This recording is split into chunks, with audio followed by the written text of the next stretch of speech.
But I think the development of full artificial intelligence will spell the end of the human race.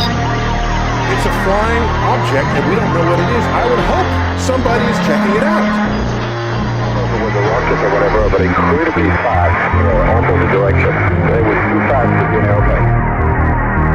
I'm glad the Pentagon is looking at this, because if it poses a threat, I want them on top of it. Well, the craft generates its own gravitational field. So you said there's lights in the sky? The internet has become the command center for criminals and terrorists. 911, what's your emergency? I need help, please help me! Aliens won't let it happen. That's what we're instructed to say. Roswell, Area 51. Alien kept deep under the ground. 1, 0, 1, 1, 1, 0.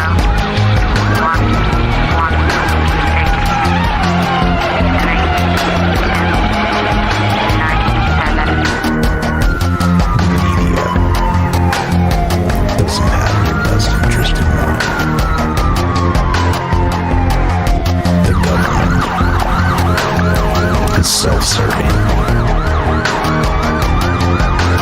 You're here for a reason.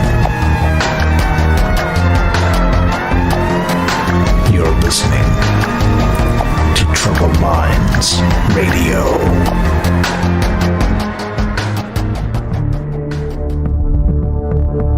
Broadcasting live from a secret bunker just off the extraterrestrial highway.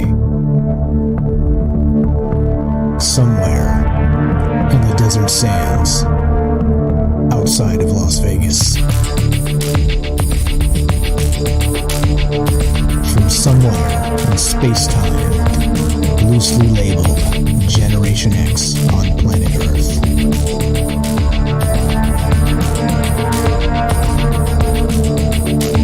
And asking questions of you in earnest.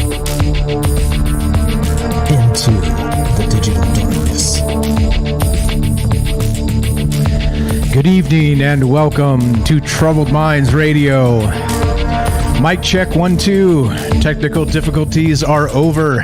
What's going on? This is the show where we get together Monday, Tuesday, Wednesday, Thursday at 7 p.m. Pacific, and we talk about all the things we're not allowed to talk about.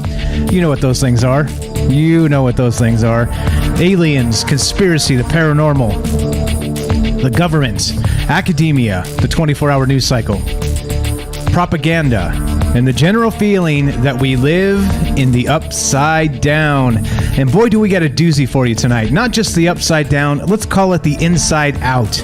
The inside out. We're going to do something like that in the terms of the Matrix. Oh, yes. We're going to talk about base reality tonight. We're going to talk about the Divine Architect and the Dark Counterplayer. If you've never heard of this, well, you're hopefully in for a treat. Lots of good stuff going on. Troubled Minds is, where most of the good stuff is going on, if I may say so myself. And I say that because, of course, there's me. I'm Michael Strange, and I'm your host here, like I said. But there's more important things afoot, and that is you. I always say that the actual secret weapon of Troubled Minds is you, and you'll see what we do, how we do calls on this show, and just get together with some ideas and consider, maybe things that I hadn't considered, maybe things that you hadn't considered until a memory triggered it or put it in there or stirred a thought, and that's really what this is about. And it's really getting together and just kind of throwing ideas out and seeing if there's something really going on in this world that doesn't seem to be as you would expect.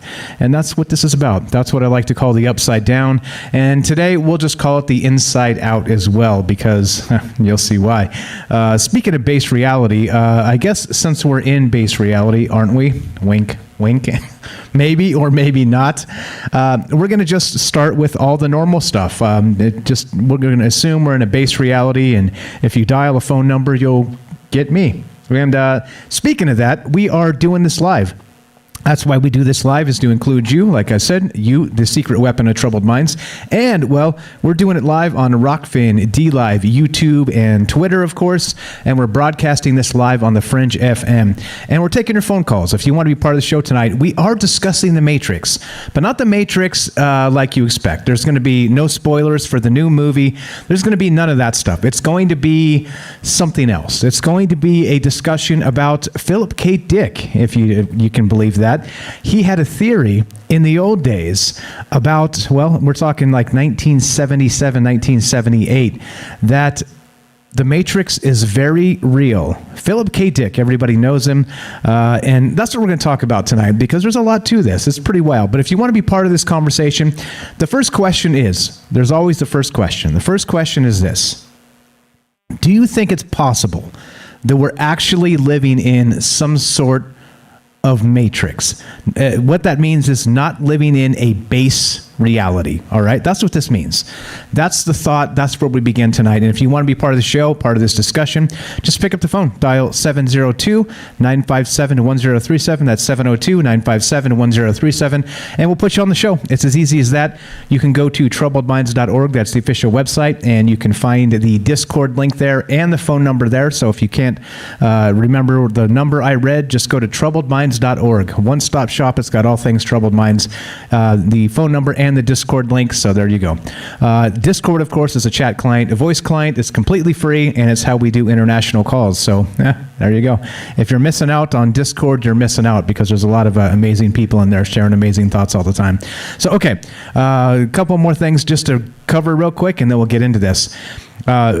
Two things. We are on the Fringe FM, which is a digital radio station, and looking for syndication. If you want to help us out, if you want to help out Troubled Minds, Joe Roop Lighting the Void, Ryan Gable. Ryan Gable's been doing live shows recently. Please do that. And what you can do is just call up your local radio station and say, hey, why aren't these guys on local radio? I want to be able to turn on the car, put a particular station on, and listen to these guys.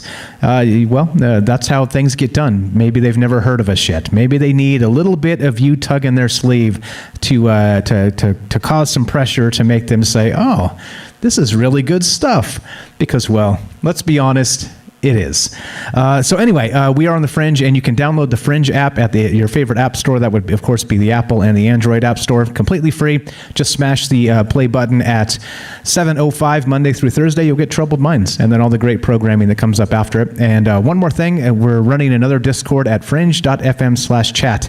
Join that, and there you go. There you go. That sets us up. Everything is in line. Sound check 1, 2. Microphone is fixed yesterday. Sorry about that, guys. Literally, once I started doing things yesterday, had a conference call with some other folks and helping some other people do some tech support stuff. Once I sat down to get going on the work I needed to do, this microphone was broken. It was hissing and stuttering and popping like it never worked ever a day in its life, and I was shocked. And, well, anyway, a whole 24 hours later, fixed. Nothing to worry about until Windows updates again, so cross your fingers. That doesn't happen anytime soon. So, all right. So what we're talking about tonight is this. It is Philip K. Dick, all right? But not like you think. Philip K. Dick, of course, wrote Total Recall in the form of a short story called, what was that story called? We'll remember it for you wholesale. He also wrote Blade Runner. He also wrote all kinds of things you're used to seeing, right? A lot of the Man in the High Castle was another famous one that came from, I believe Amazon was the one who purchased the rights to that and aired it. Pretty good stuff. The guy had this idea, okay? This idea, way before The Matrix, that we live in some sort of matrix. And he discusses base reality, all right? Base reality. And the crazy part about this is, well, there's a lot of crazy parts about this, so we'll get into that. But before we start, actually, I want to give a shout out to David out there on the Discord. What's up, buddy? He's the one who shared these videos with me late last night. And we were talking about The Matrix. We were talking about, if there's a base reality, are we anywhere near it? Or are we actually in some sort of digital realm? Are we in some sort of simulation that was recreated in terms of maybe future us doing a reverse historical type simulation, right?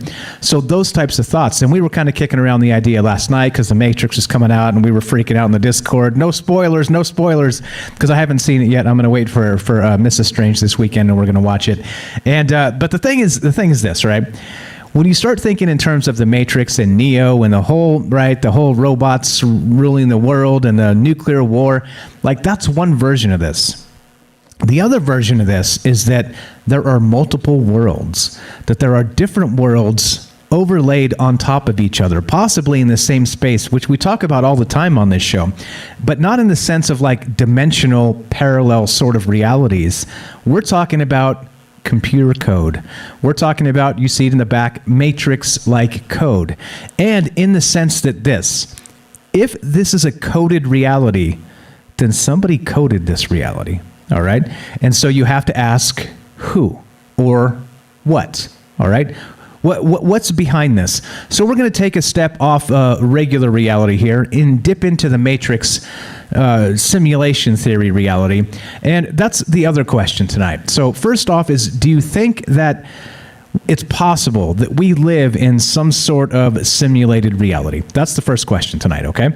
The second question, well, there's a whole lot of second questions. Yeah, don't worry, zero Matrix, no spoilers. We got no spoilers for you tonight because I haven't seen it, so I can't spoil. If I inadvertently say something that parallels something that happened in the movie, it's coincidental and it's based on the old Matrix movie. So just so you know, I haven't seen it. I haven't even seen the trailers. I didn't even watch the trailers. I don't want to, nothing. I'm not trying to do it. All right. I'm one of those guys that if I'm interested and the movie tickles my brain in the right way, I want to go in and I want to form my own opinion. I'm not trying to read reviews or do any of that stuff. I want to find out myself. Okay. And make up my own mind. I hate being influenced by people saying, oh, it sucked or it was great or this, that, the other.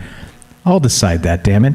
Anyway, so what we're talking about tonight is exactly that base reality. So first question is, do you believe that, is it possible we live in some sort of simulated reality? And if so, let's say if so, then how close do you think it is to the base reality, okay? Are we one layer removed? Are we second, third, fourth, fifth, 10th, 1,000th layers removed from an actual base reality? Which would mean, of course, there's a whole lot of reasons to maybe throw into the mix, into the questions with, the particle wave duality, with the Heisenberg uncertainty principle, with quantum entanglement.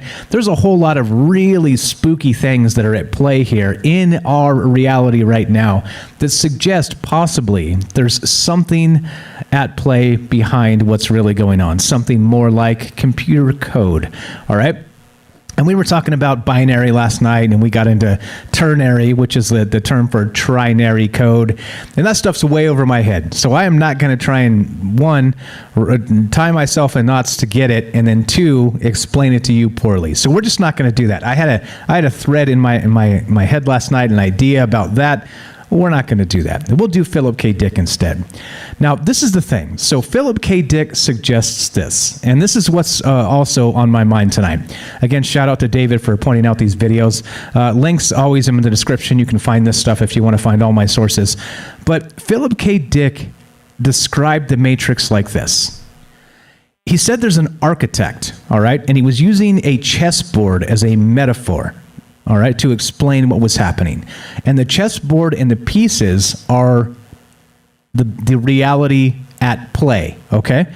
But in the chessboard, you have two people, one on each side, in an adversarial situation, all right?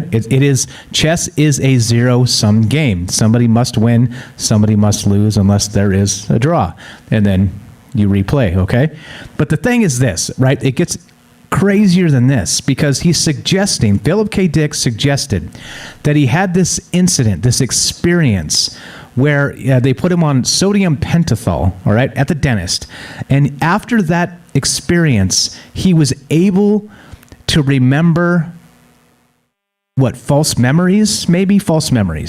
He was able to remember things that have never happened to him, as if he had his feet in parallel universes.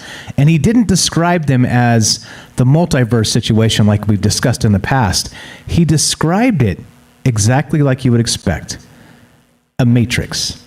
That's how he described it. And this metaphor of the chessboard and the two players, the adversarial players being, of course, the divine architect and the dark opposition player, the dark opposing player. And of course, right, you see very much like we see in the Matrix movies themselves, that we have an adversarial situation in terms of good and evil, right? In terms of this idea forever, like in at least in this reality, there's this idea that there's always been a fight between light and darkness, between good and evil.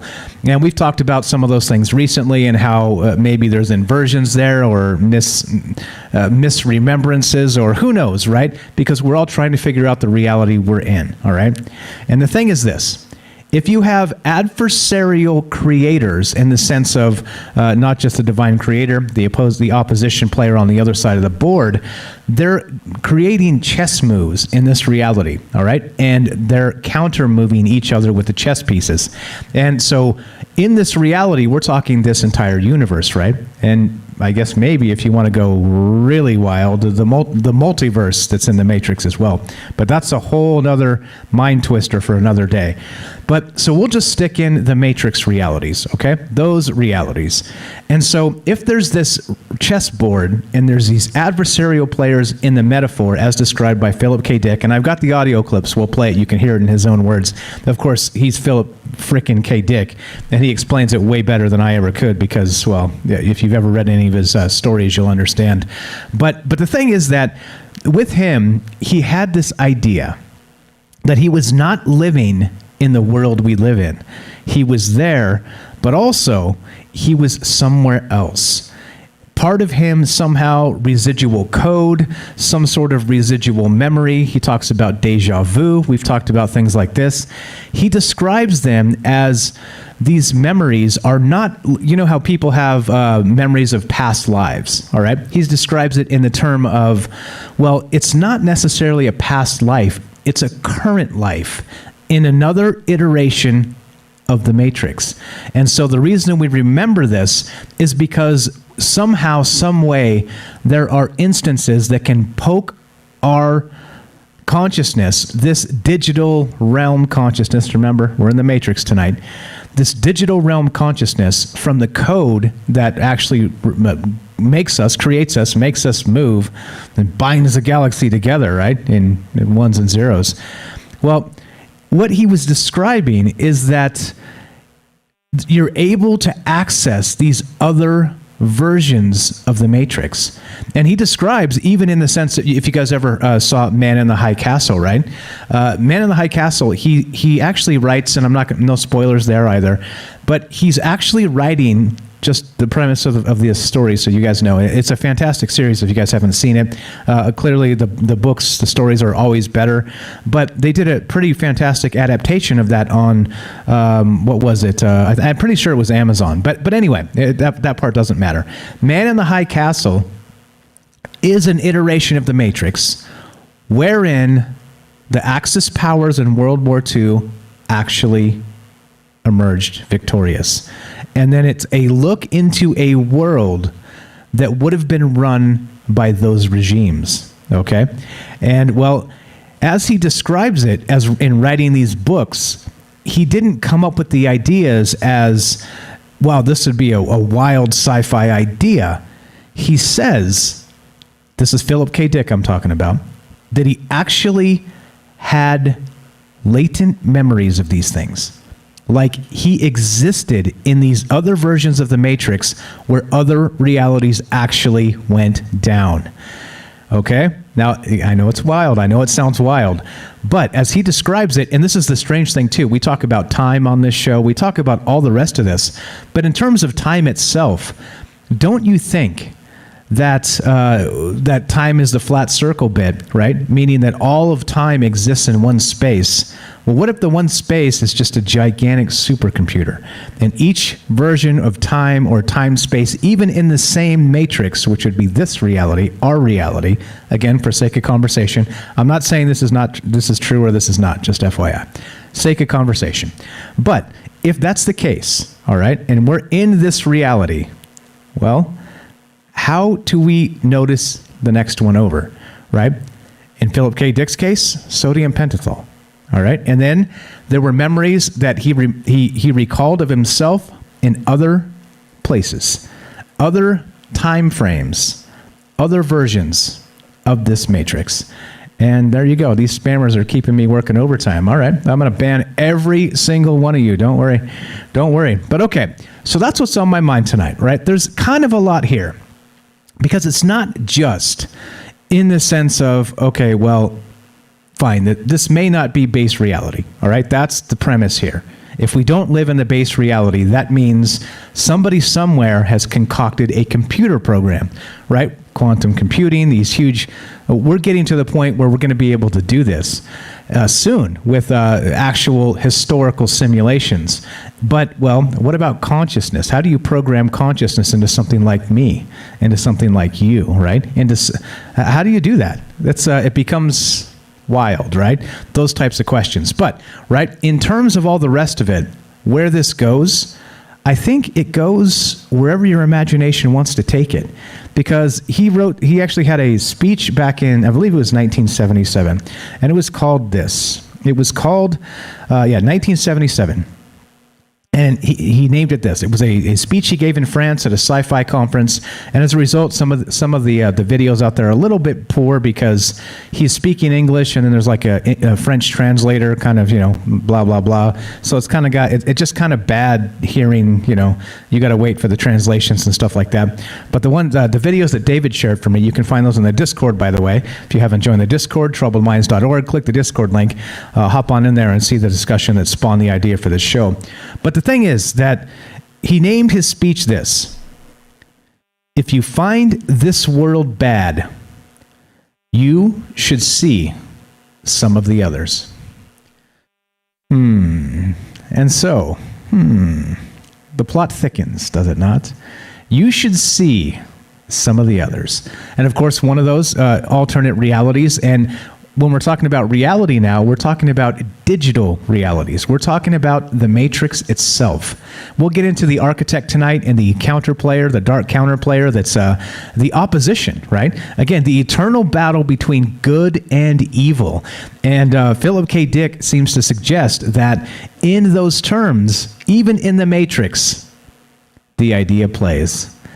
The good versus evil, ancient human trope still plays in the Matrix, and which is pretty nutty stuff when you consider if you've watched the original movies, right? The first trilogy, and there's some. The first one was a classic.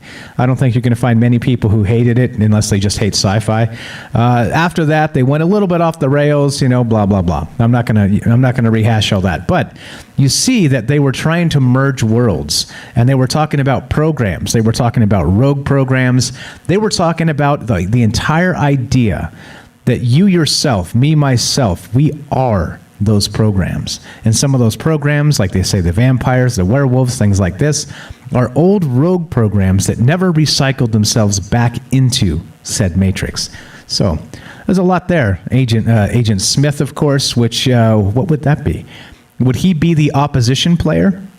Would he be the chessboard metaphor of the main agent, I don't know, of Sauron, or whoever might actually be on the other side of the chessboard from the divine creator, which of course would be, the divine programmer in this term, okay? So we're talking about the divine programmer tonight, the dark counterplayer. We're talking about the Matrix, Philip K. Dick, and your reality.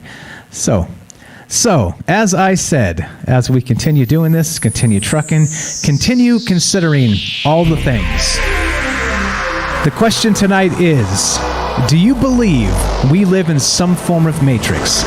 Is this or is this not the base reality? And if so, what about these tropes of good and evil?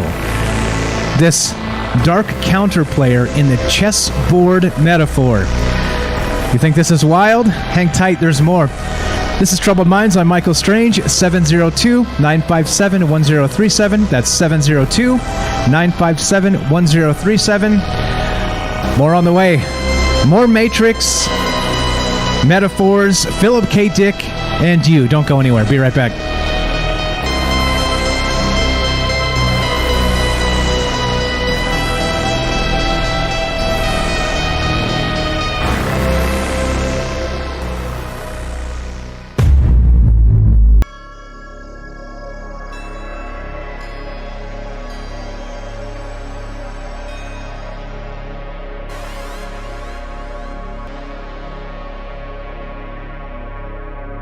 Welcome back to Troubled Minds Radio. I'm your host, Michael Strange, and we are streaming on Rockfin, YouTube, DLive, and Twitter, and we are broadcasting live on the Fringe FM. And tonight, we're talking about base reality. We're talking about the Matrix. We're talking about Philip K. Dick. We're talking about, is it possible that all of us are some form inside of a computer program? And there's more, of course, because nothing is ever so linear on Troubled Minds.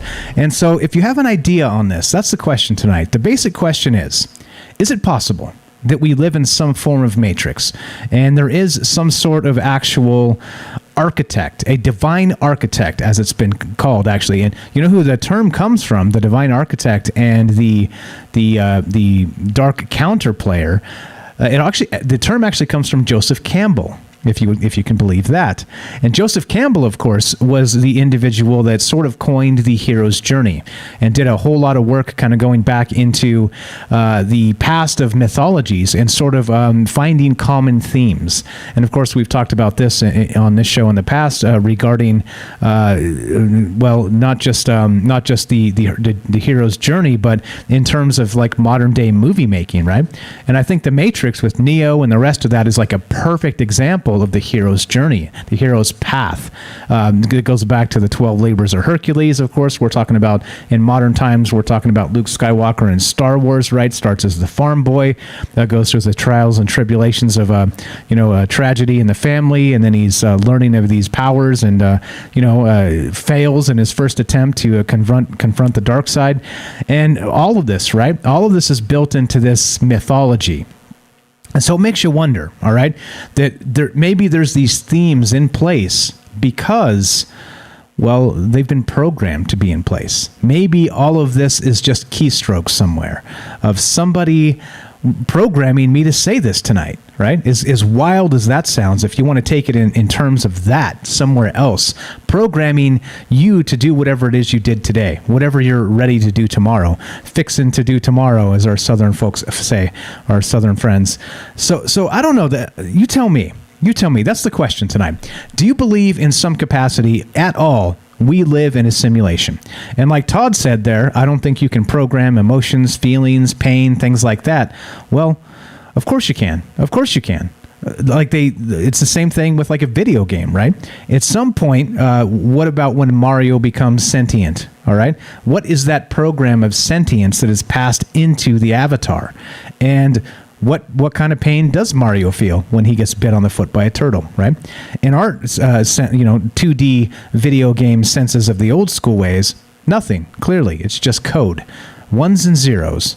But at some point, that code becomes very metaverse-like and very, like we said, with Zuckerberg and all the rest of that coming with metaverse on the horizon, it seems less and less ridiculous to suggest that we do somehow live in this bizarre reality.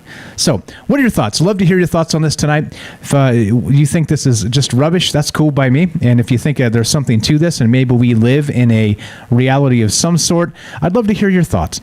give us a call, 702-957-1037. That's 702-957-1037, and we'll put you on the show. Click the Discord link at troubledminds.org, and there you go.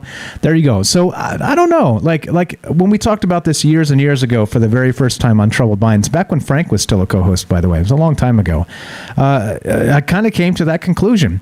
I don't like the idea. My ego hates the idea, and it means that all the things that I think I am are not me at all. All those things are actually something else, somewhere else, putting the code and the ideas into our own flesh and blood. A little creepy, right? I think the thought's a little bit creepy. And that's what we're talking about. So love to hear your thoughts. So what do you think about this? One more time, 702-957-1037. Click the Discord link at troubledminds.org. Let's go to our good friend, Joseph in Iowa. Welcome to the show, sir. How are you? Hey, how's it going? A-okay. Everything's great. I hear you. I think everything's working. Cross your fingers. Cross your fingers. What do you think about this idea, the simulation theory? Well, it's definitely possible. But I was thinking, like, today at work, I had a close call with a razor blade. And it was like I stepped on it. I stepped near this razor blade, and I knew it was there, but I didn't know exactly where it was. And it came up my leg, but it didn't get me. So I was thinking maybe some people can, like, maybe I did get hit with that razor. I was just joking, like maybe I got hit with that razor in one dimension and was just like, all right, I'm out. Whoop, like one over. That's slightly different, and then left go ahead. the ambulance trip behind. Yeah, right. Maybe there's something to the idea of like 9 lives, right? Something like that, like the cat's 9 lives, because maybe it's built into the program itself, right? Maybe it's built into that. Maybe something like you just described, you get this many chances before something terrible actually happens. It's like mulligans over and over again until you run out. It's like, it would be like respawns, wouldn't it? It would be like a preemptive respawn, right? The universe somehow finds a way to make you okay this time. Right, but then boop, takes a life away. Yeah. Wild, huh? Yeah, I think I've said that before in another example, like when I was younger too. But that just happened today. I think it's kind of weird. Yeah, kind of weird for sure. Close call. Yeah. So then, what do you think? Surely you've seen the Matrix, the old ones. Again, no spoilers if you saw the new ones, please. The new one today. But so the question is this then. So if there's like a digital reality and we live in some sort of matrix, do you think that, well, who would be the creator? Who would be that divine architect, as Joseph Campbell has actually called it? And I think that's where people come to the conclusion of like, okay, there's like probably God, like the architect would be like God, but I don't know. I think it's a collection of, it's a complex system from something, like I believe in, like, I don't know. 'Cause like you don't see single cell organisms doing crazy architecture, like, I mean, you see mold doing crazy architecture and stuff, but that even mold is complex. There wasn't mold in the beginning of time. Right, which would mean the whole evolutionary cycle. Complex. Sorry, go ahead. What was that? Well, so that would just mean the whole evolutionary cycle of the universe is built into some framework, some programmable framework, right? Yeah. Yeah, maybe, I don't know.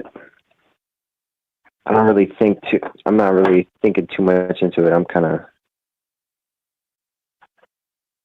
of been busy myself, but what I was thinking is like the architecture, or what is it? The architect? Yes, the divine architect. Yep. From a movie, like Jack the Ripper. they try to depict the architect as a bad person in like this one movie. I forget what it was, and it's with Jack the Ripper, and he's like, the architect speaks and something like this. And yeah, and like maybe we want to hold our current complexity and what we have as long as we can, and there's something fighting against it. I don't know. That's how I always look at it. There's something that wants us to take more steps than what we want to. Yeah, in who knows what ways too. I mean, we've talked about in the past. We've talked about the archons. We've talked about this sort of situation, which would be a negative influence, trying to turn humanity into something it's not, something more monstrous on a daily basis. Things like this, right? But then you take that to the next step, like you described, and it's very biblical. It's very in terms of the protector and the adversary, right? That whole bit. And I don't know. I'm not sure how I feel about that, man, because it just means that those things were set up. Those things were actually like, this whole thing is just a big charade because it's not reality at all. It's like a gigantic digital play, right? And that right there is what creeps me out. Well, yeah, and then I was thinking just now about like Achilles.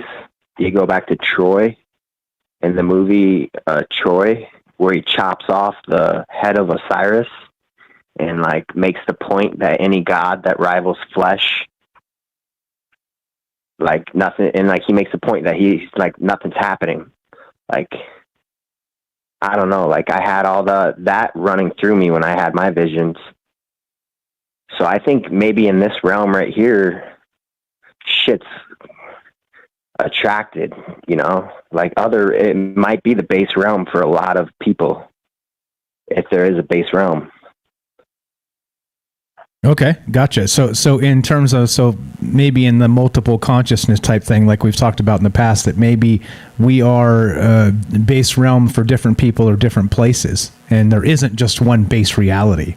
I like it. I like the theory there. Yeah. So Philip K. Dick actually is why we're talking about this tonight in particular, and he described a vision he had of an alternate time frame where the Nazis had actually won. The Axis powers, the Japanese, had won World War II, and what the future would look like after World War II.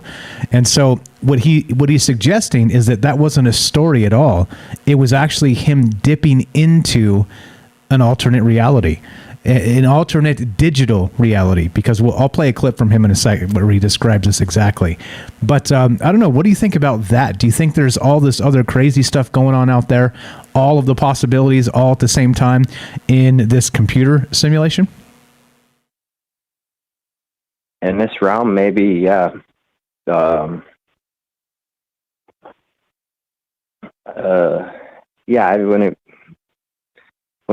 we got the internet and all this crazy stuff. Who knows what else spiritually we have? All right. I wouldn't be able to say. Yeah, well, same here. I think part of the whole idea is when you're inside whatever the construct is, you don't know you don't know your role, whether you are part of a construct or not, right? Is it free in an open universe and this is a base reality? Or are we... Like maybe we're like blank. Maybe we're like blank and then like being hydro-dipped. Like you see like Neo... this isn't out the new one. I haven't even seen the new one. Okay. But you see Neo come out of the Matrix and he's in the pods and there's like the machine and stuff. Right. So he's coming out the pod and there's like a liquid. Maybe the liquid is the design. So you're taking in that design, and then once you disconnect from that design, you're just yourself then. I don't even know. That's just something I'm throwing out. Yeah, same here. I don't know either. And that's why we talk about this, just to get the ideas. Great stuff. Does it make you uneasy to think that maybe this isn't a base reality? I don't know, man. Since I had my vision, or even before that, I've had like a lot of confidence, but I've had that taken away at points, but then that made me stronger. Like I don't know, I just feel I want, at some point, like when I was writing really deep into my vision, making all the poetry, I just felt like I couldn't miss. Like if there is something, I'm taking my message there, or I'm leaving it behind. Right. So Something like just that. get it out. Yeah. Great. That's a good thing. That's a good thing, man. Maybe, I think I could see it a couple ways, right? Like if you maybe dipped into another reality, like Philip K. Dick said, if you find this world bad, you should see some of the others.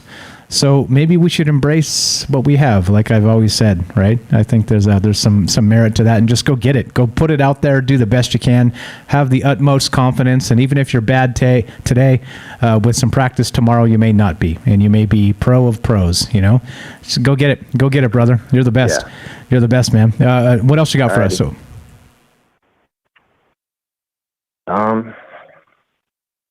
yeah, that's about it. I mean, I might think of something else. I'll probably think of something else. Okay, no problem. No problem. I appreciate the phone call. Joseph here has a YouTube channel called Hydro Hose. Links in the description. Check it out. Give him some love. He does some original music and some other things. Appreciate the phone call, my friend. Always a pleasure. We'll talk to you soon. Have a great night. Alrighty. All right, there you go. Easy as that. Easy as that. Phone number works. Thank you. Again, I had to rebuild all of the audio on the whole system yesterday, literally from scratch. I blew up all the drivers and had to do everything again because some stupid Windows update broke everything. And I couldn't even speak into this microphone without it just going... It was nuts. It was insane. It was ugly.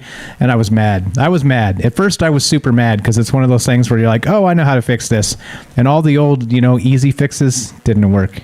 I was like, no, stop. It becomes, if anybody works with audio, you know what I mean? It's kind of very, it can become complicated super fast. And if, the old tricks, the old easy tricks don't work. Anyway, we're over it. We're past that. But there we go. A quote from Philip K. Dick. Actually, he called his lecture in 1977 in France. He gave this speech, and he called it, "If you find this world bad, you should see some of the others." And here's a little example of exactly that. Philip K. Dick, of course, of Blade Runner fame, of course, Total Recall. He wrote that short story. All kinds of amazing work from this man. And he says he got his inspiration not from just trying to write sci-fi. He says he was actually able to peek into other versions of this Matrix. Here's a quote, actually a clip from him in this exact talk. Thanks again. Shout out to David for sharing this with me. This is pretty amazing stuff. This is Philip K. Dick describing the Matrix itself. And remember, this is back in 1977. This is a long time ago. This is a lifetime ago, just about in some cases. So let's go. Let's play this and let's hear what he had to say.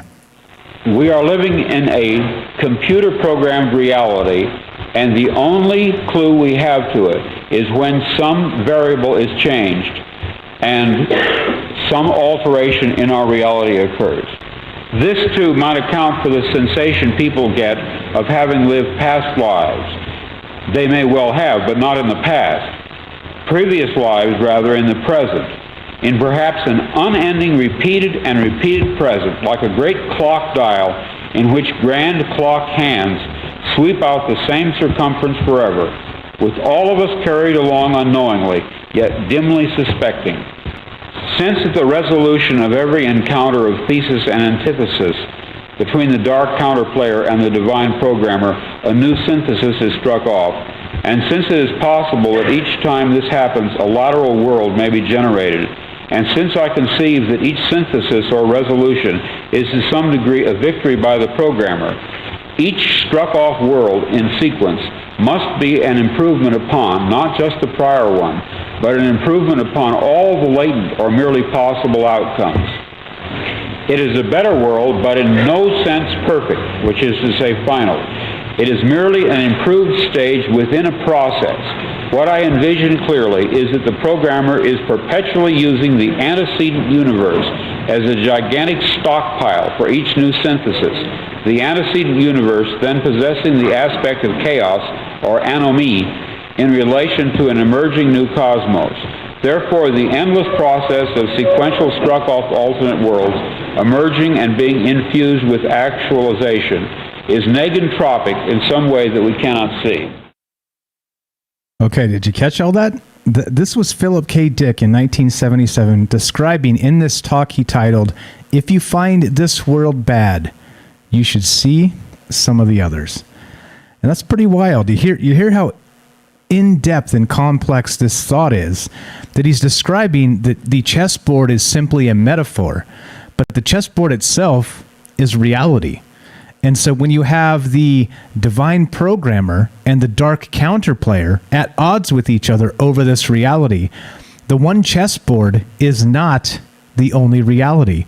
Every time there's a move and a counter move, there's a new chessboard created, you see?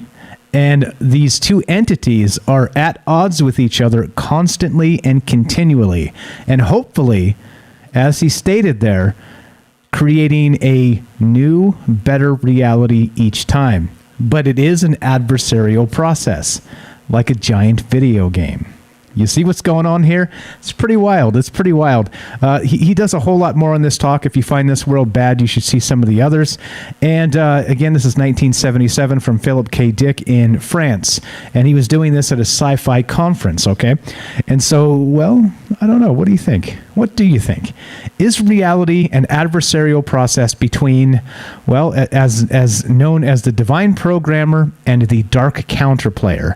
And we've talked about this in Gnosticism. It's going to be the Archons, right? It's going to be Sophia. It's going to be, there's a lot of players involved in this, these mythologies or these doctrines, whatever you want to call them. I don't know. Like, it's hard to talk about, belief systems without being, kind of disrespectful, because I understand that a lot of people believe this stuff, and it's okay. I'm not saying you can't or you shouldn't. I'm saying that don't take it that way. I'm not talking about things as if they aren't your reality. I still believe you as a person should be able to believe whatever you want to believe, and I maintain that. And some people say they believe in free speech, and they don't. I actually do, and part of that is, of course, your freedom to worship, your freedom to not, your freedom to make mistakes, your freedom to grow, and your freedom to be just left the hell alone. And that's another idea for the show, another theme, recurring theme of this show. So anyway, as we continue here, there's more we'll hear from Philip K. Dick. I see you, Joe. Yeah, well, I'll jump you on the show. So we got Night Stalker coming. He's going to take a break and jump in at the top of the hour here. We'll put you on right after him, so hang tight there. Sorry to cut in line, but he clocks out for a break at work, so we want to make sure we don't miss him. But hang tight, and we'll get right with you. I see you in the caller queue. I wasn't sure if you were just there hanging out or you wanted to be part of the show. So if you do want to be part of the show, you know the drill. 702-957-1037. That's 702-957-1037. And the idea tonight is this. If this is a matrix, how far removed are we from a base reality? And do you actually think it is, as Philip K. Dick is describing in this speech he gave in 1977, that it is this whole reality we live in, this construct, this matrix, is actually an adversarial process where, like a chessboard, and every move and counter move spins off its entirely own brand new chessboard. You tell me. Pretty wild ideas here, pretty crazy stuff. And if you want to be part of the show, you know the drill. You know how to do this. And let's play this as we wind this down at the top of the hour.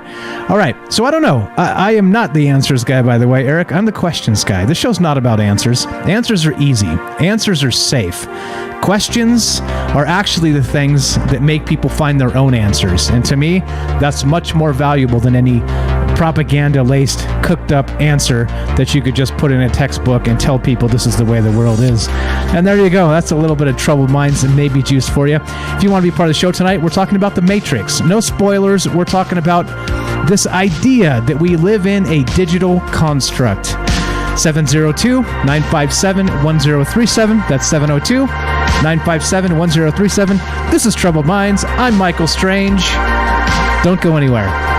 More simulation theory, the Matrix, and you when we return. Be right back.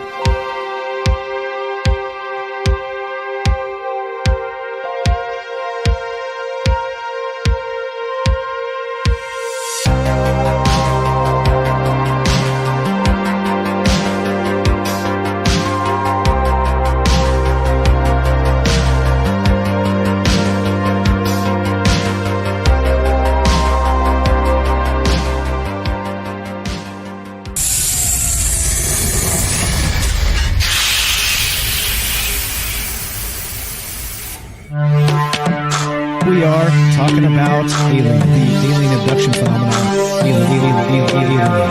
The aliens are looking through your eyes and they're accessing your optic nerve. I'm doing fantastic.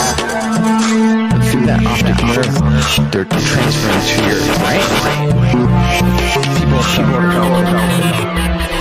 random images as they traverse neurons in the brain. So and they also feel them planting or receiving memories or ideas or images.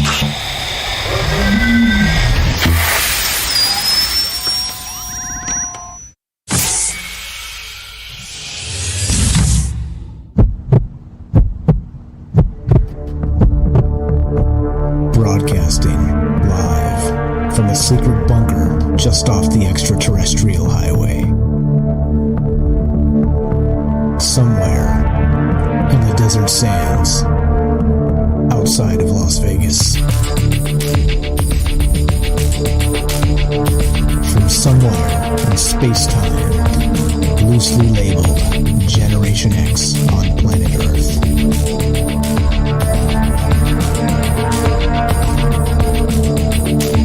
And asking questions of you in earnest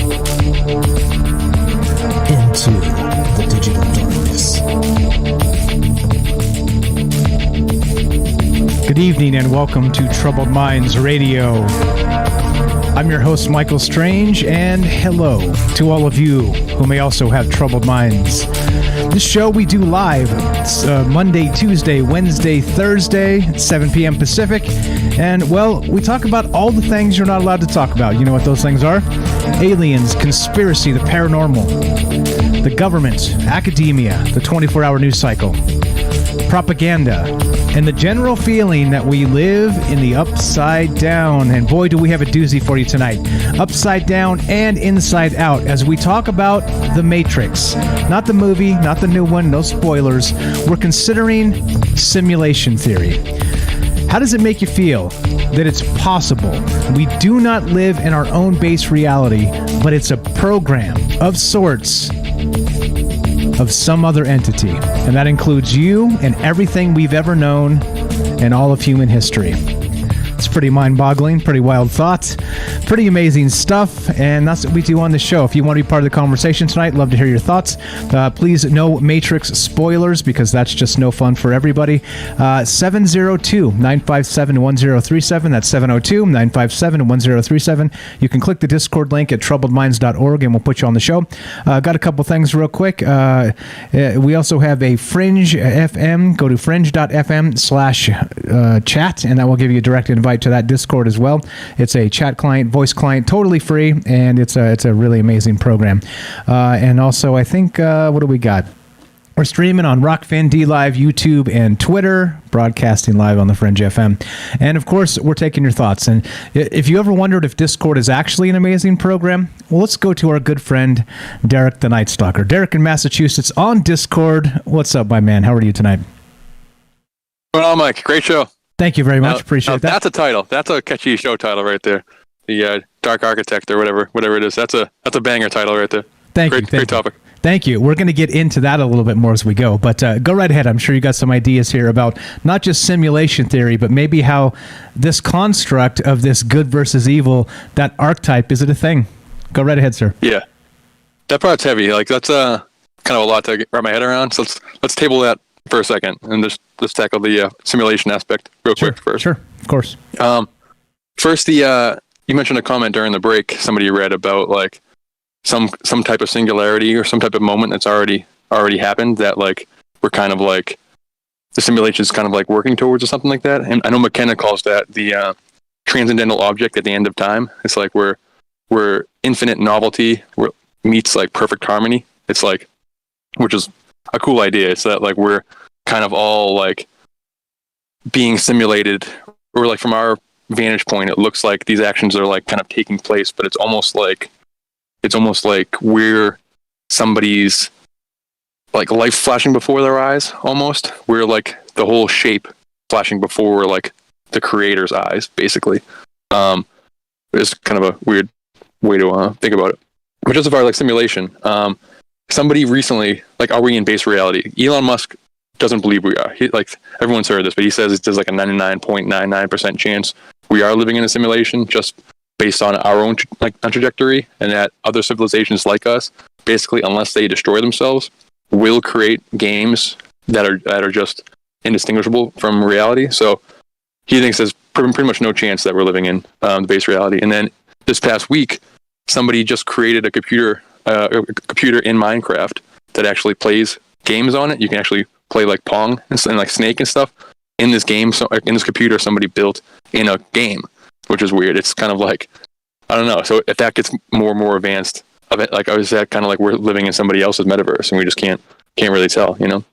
And I really like the idea that, like, what if this is kind of different than like the two archetypes battling it out and us not being aware, but what if we kind of choose to enter the simulation, kind of, and like when our life is over, we kind of take the goggles off or take our headset off and goes, whoa, that was crazy. I was a shelf stalker in Massachusetts, and I was calling in the shows all the time. I was the most boring life. It was nuts, you know, like, let's do it again. And like, part of the game would be, in order to fully get like lost in it, you would have to have some type of amnesia that's part of the game. That's like part of that helmet you would wear, so that you forget it, so that you're fully immersed in the simulation, you know, which is like always on the table. Duncan Trussell had a show. I'm a huge Duncan Trussell fan. He had a show on Netflix, like an animated show, where it actually like kind of animates different clips from his podcast, which is kind of cool. But the plot of the main show was that there was like some futuristic alien society, and like a podcaster got like an old piece of technology in their world, and in that technology it creates little worlds, like little simulations of little worlds. So he goes into each simulation to like interview people in the simulation as their simulation is like crumbling down around them. But like the purpose of the simulation machine that's in that world is now out of date. It was literally to just harvest ideas. It's that each simulation might bubble up and create something cool that then the creator of the simulation could then use for themselves. So what if that's happening with us? Like, what if the programmer or something is using us to like mine for ideas, or mine for like data, or mine for, I don't know, energy? There's a Rick and Morty episode where I'm forgetting. I'm not sure if it's a simulation or just like a really small like bubble world, like a terrarium, like a pet type thing. But Rick creates a world in order to generate, like, that creates its own civilization, like a microscopic world that creates its own civilization, in order for him to like use that civilization as like a giant battery to power his machines and stuff.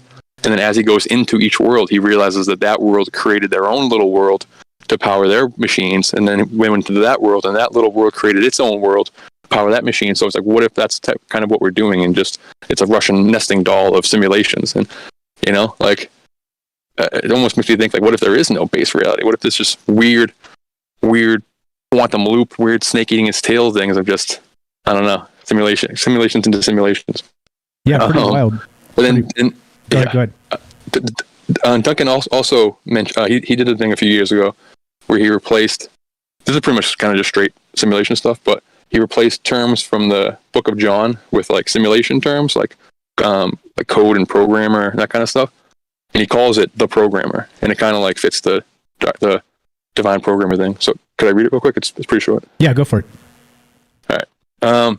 So this is from like 2016. He read it on his podcast. He just replaced Book of John terms, like gospel terms, with simulation terms, and the result is pretty weird. So, all right. In the beginning was the code. The code is with the programmer. The code was the programmer. He was with the programmer in the beginning. Through him, all things were programmed. Without him, nothing was programmed that has not been programmed. In him was life, and that life was the upgrade of all mankind. The upgrade shines in the darkness, and the darkness has not downloaded it. The true upgrade that upgrades everyone was coming into the simulation. He was in the simulation, and through the simulation was programmed through him. The simulation did not recognize him. He came to that which was his own, and his own did not receive him. Yet to all who did receive him, to those who believed in his name, he gave the right to become the children of the programmer.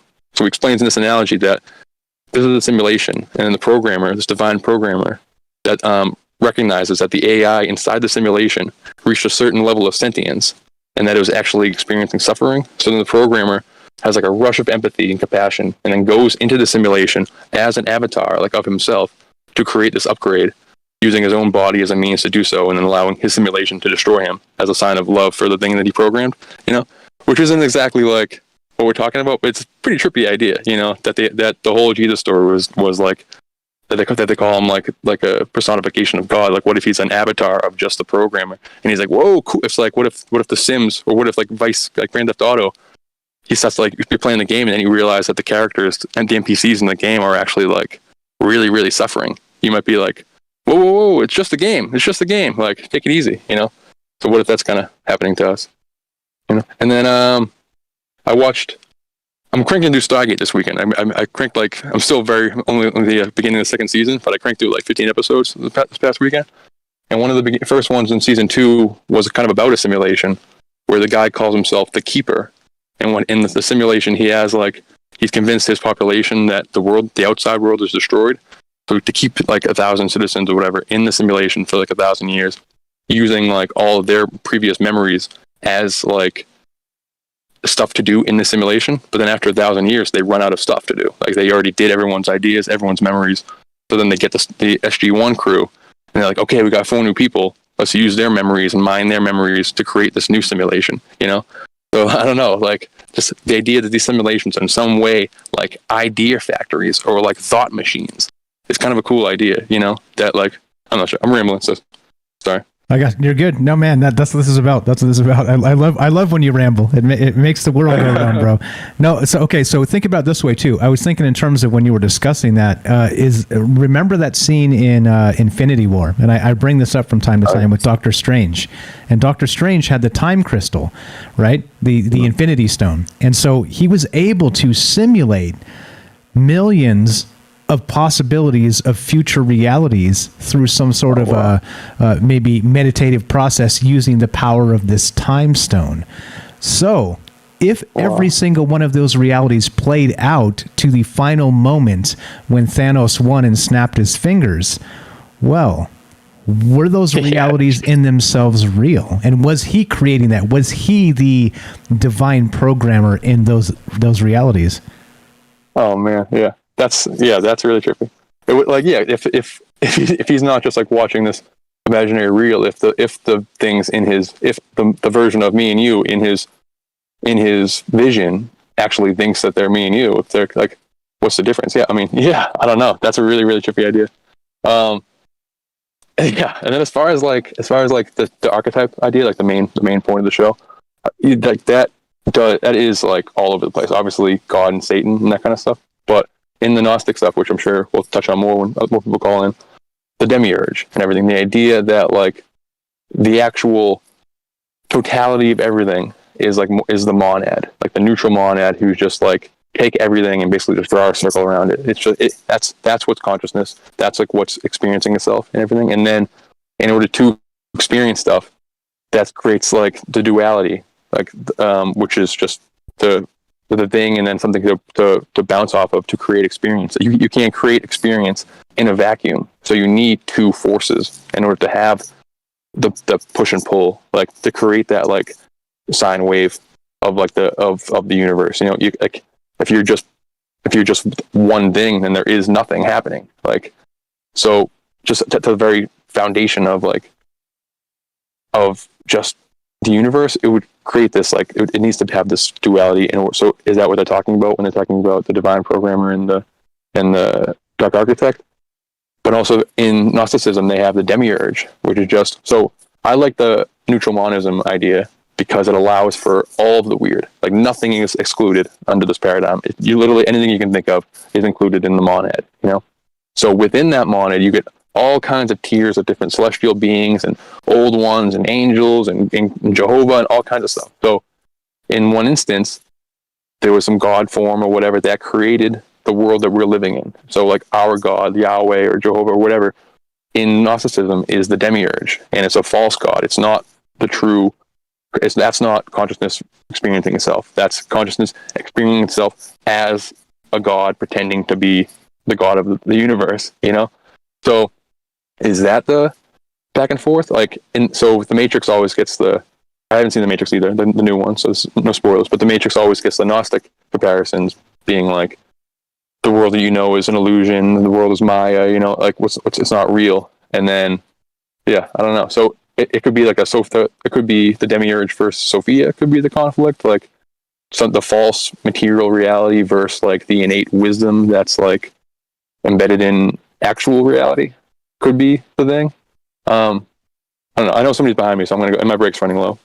So yeah, but I think just essentially just that push and pull, you need to have two things in order to, like, that's the Holy Trinity to me. Like when somebody says that, obviously you go to like Father, Son, Holy Spirit, and all the different trinities in religion.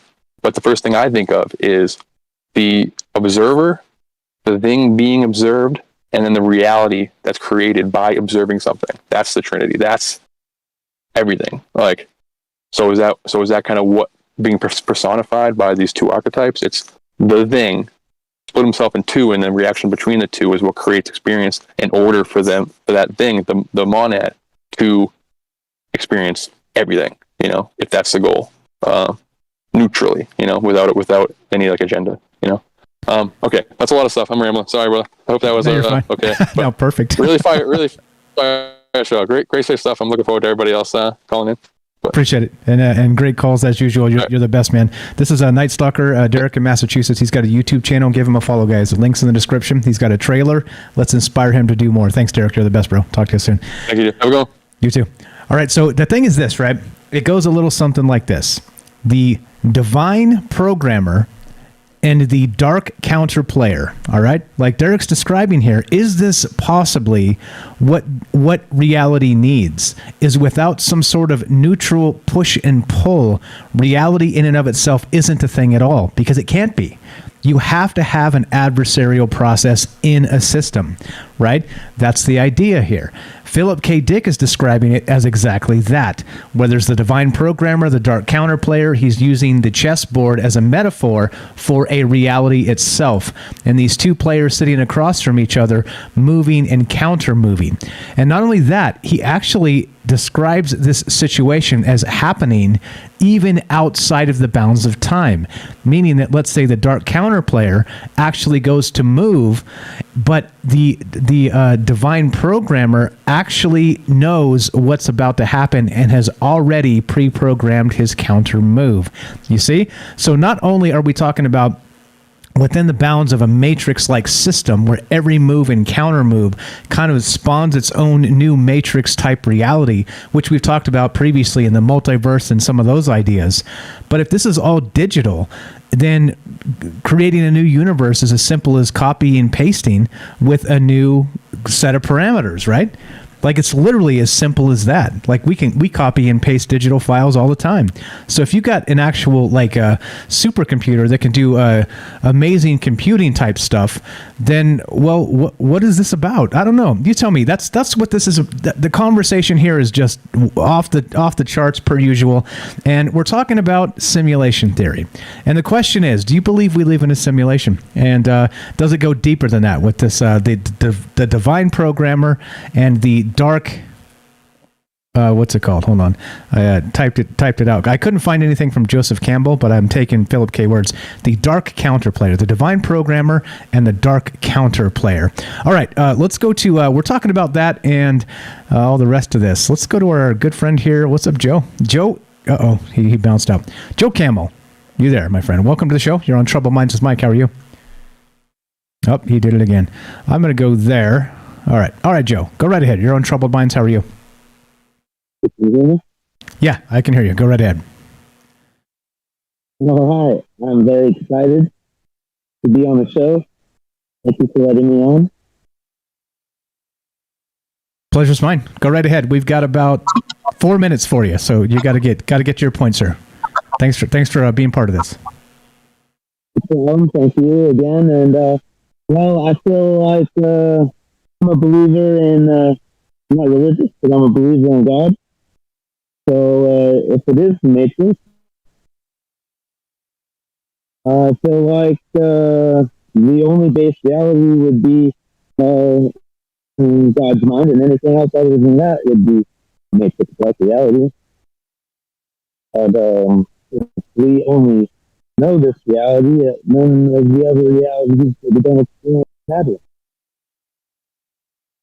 Okay, I'm with you. Yeah, your mic is muffled a little bit. I'm not sure if you can fix that in any chance, but I turned you up. I boosted your volume as much as possible. But okay, so do you think it is possible then that the reality we live in is not what it seems? That you and I are both digital constructs talking to each other as part of some pre-programmed determination that's already been decided. How wild is that? I think it's almost definite. Okay. I'm with Elon Musk when he says that it's almost 99.9% possible that we are not in the base reality. Like I said, it's not perspective. Our reality is important to me because it's the only reality that I know. Reality where the total mind is, and I'm happy to be here. Thank you for letting me on, but if it's muffled, I can't fix it. So you can put me forward if you like. You got it, man. I appreciate you listening. Thanks for calling in. You are muffled a little bit, so let's get your mic fixed, and next time we'll have you on here super crispy. Discord's a really great program, but we got to fix your mic there. Appreciate you. Thanks for calling in. Thanks for giving us your take, okay? I'm to do that. All right, cool. All good. Appreciate it. We'll talk to you soon. Have a great night. Thanks for being part of the conversation. That's Joe Camel. Joe Camel, good stuff. First-time caller. He's been listening to us on Discord and some other places. He popped in to say hi, and great to have first-time callers on the show. Thank you very much for that. So we are taking more calls as well as we start to consider. Well, of course, the idea is this: that the Matrix movie came out today. Everybody knows this if they're into that sort of thing, and it is December 22nd, 2021, which is 12/22/21, which is the same forward and backward. And pretty wild that maybe this is a culmination of maybe this reality. I don't know. That's maybe getting a little prophetic and biblical and who knows, deep. But maybe it's not also. I think if you... Again, like Albert Einstein has said, I use this quote often because Albert Einstein did say that God's way of remaining anonymous is those synchros, those coincidences. That's the thing, right? So that's Albert Einstein, one of the most educated minds ever, and he's describing it as just as you would expect, that there are synchros and there are no coincidences. So, all right, so that's what we're doing tonight. We're talking about the Matrix. We're talking about base reality. Do you think we live in it? Do you think we don't? And, well, what is the rest of this about the archetypes of the divine programmer and the dark counter player? We're going to get to that and hear what Philip K. Dick has to say about it shortly. But I'd love to hear your thoughts. As you know, this show... non-linear, open-ended. What are your thoughts on this? Is this idea of us living in a simulation wild and too far out there for you? Or do you think it's possible? And if it's possible, how deep does this rabbit hole go? If you want to be part of the show tonight, love to hear your thoughts. 702-957-1037. That's 702-957-1037. This is Troubled Minds. I'm Michael Strange. More Matrix. How do I say it? The grand programmer, the architect, and you after the break. Be right back. Don't go anywhere.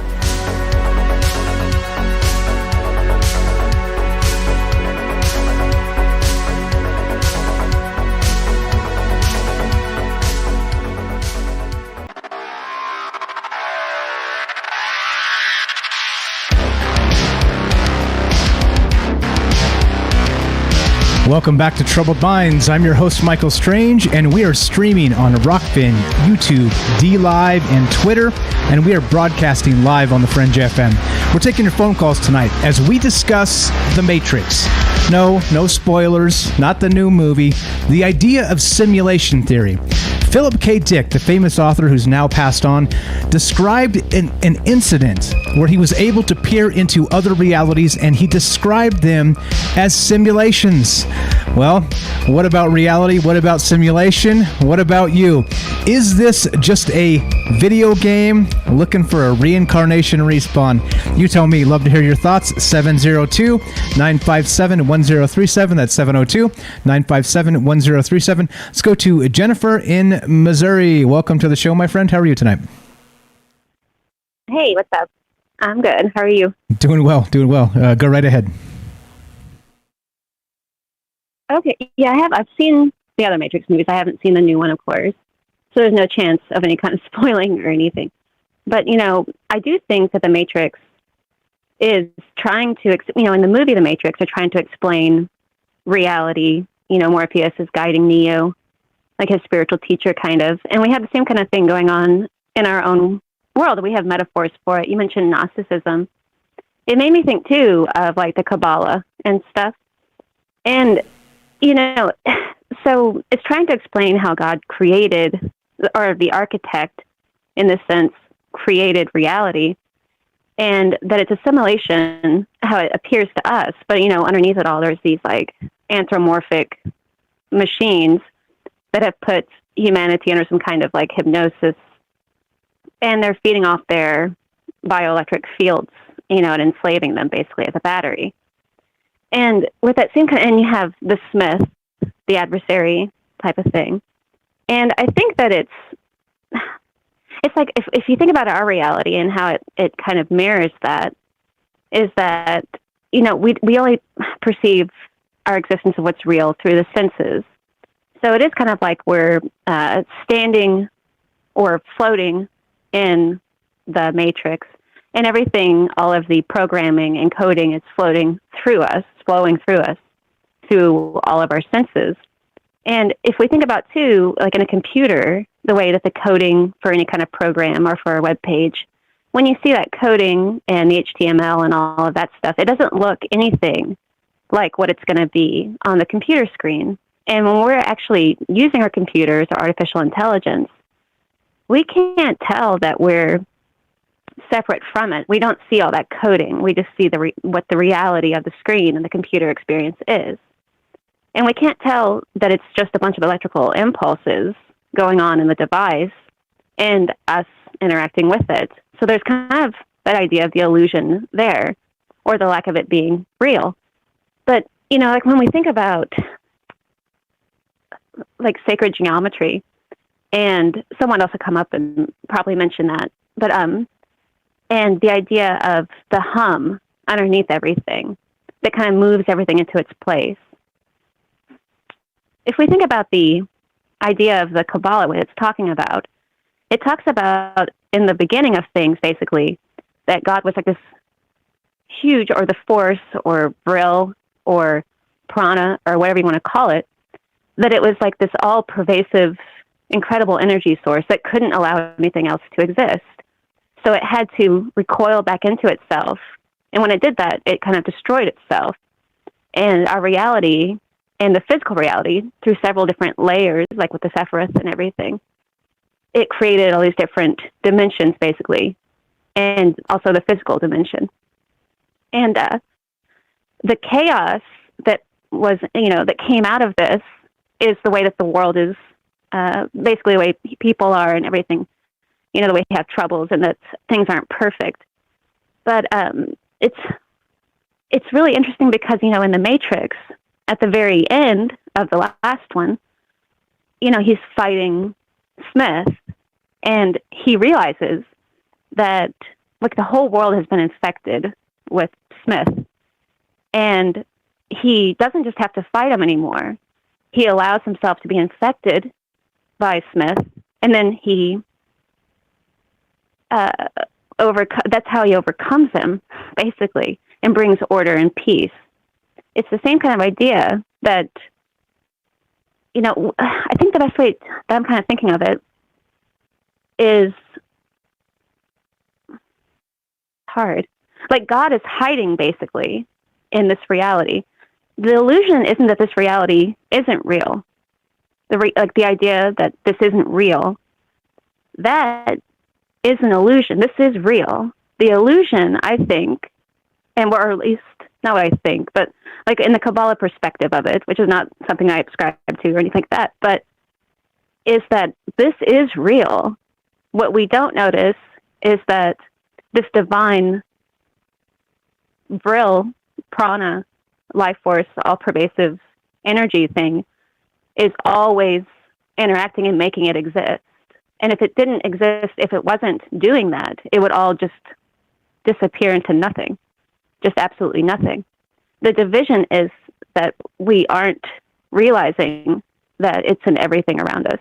And that's how Neo defeats the adversary too. He realizes that he's fighting just another part of the architect. So when he's absorbed, when he allows the architect or this adversary, basically, which is kind of weird, but anyway, when he allows that to happen, then it's all unified and brought together, and it brings about this peace. And that's the same kind of thing going on, it seems like, maybe. Yeah, so even breaking out of a particular reality isn't even about that. It's about embracing that reality to its fullest, and that's how you defeat it, right? Sort of bringing it back to yourself. Yeah, I think, maybe. Because we have this idea going on right now, and we always hear it, that this isn't real. This is an illusion. This is real, is what I'm thinking on it, kind of. This is real, and it's the expression on another dimension of this all-pervasive force in the universe and beyond. Just such this incredible immanence, basically. And if you can realize that it is, but what it is that very immanence of this first source, then it can be brought together, kind of. And that's what happens with the adversary in Smith and Neo, the one, And so he was the last one, like the whole world. So when he accepted it, then the whole world was like, whew, that kind of thing, and was safe. Or not safe, but, because there's a Messiah thing going on there. But like the idea that the whole world was in peace and Zion, that they were trying to reach with the Nebuchadnezzar and all that, Yeah, and begins again. It's about rebirth, right? It's about it starts over. It's like somebody hit the reset button, and the sky is blue, and there's peace again. But then, of course, what happens within the same construct? Given that same construct more time, that same thing repeats itself, doesn't it? That same, again, the divine programmer and the idea of that dark counterplayer, those two forces. I kind of like what Derek was saying too, that maybe that reality, our reality, can't exist because it's like a check and balance of itself. You know what I mean? Not to say good and evil, that whole yin yang thing, right? Yeah, it has to be broken. Like there has to be these cracks and imperfections for it to see itself, like for it to be realized. Because you can't tell that this is happening. There's no way, there's no sign except for the adversary. There's no sign, and the reality can't exist, I don't think. Like if everything, you would just be in the immanence. We would and it'd be all pervasive and nothing else could exist. So like humanity and reality as we experience it in the physical matter, it couldn't be that way if we always knew. That's why it's recoiled back and it's hiding. Like the force that's in all things. You get swept up in the illusion, though it's not really. You get swept up though into just existing and doing day-to-day things, but that's designed to be like that. The same as like, well, what use would be the computer if you just realized, if you could only see that it was just electrical impulses of this and that, and you just saw coding? It wouldn't be interesting to us if we just saw coding. It's only interesting if we see all the, the animism of it and the engagement. And so, but that's the same thing going on in our reality. It wouldn't need us. We would just be immanence, So for reality to exist in the physical world, it has to have that broken aspect of it. But there's peace whenever we realize that that the divine is in all of this stuff, that it's in even the physical things all around us. Like even metal and things like that. That it's in absolutely everything. But it's really scary because that means the architect is the adversary too. In a way, I don't know. Anyway, so it's interesting. It's interesting. The adversary would be part of the construct. Yeah, wild stuff. Jennifer, you are the best. Always amazing stuff here, blowing up brains. Anything else you got for us?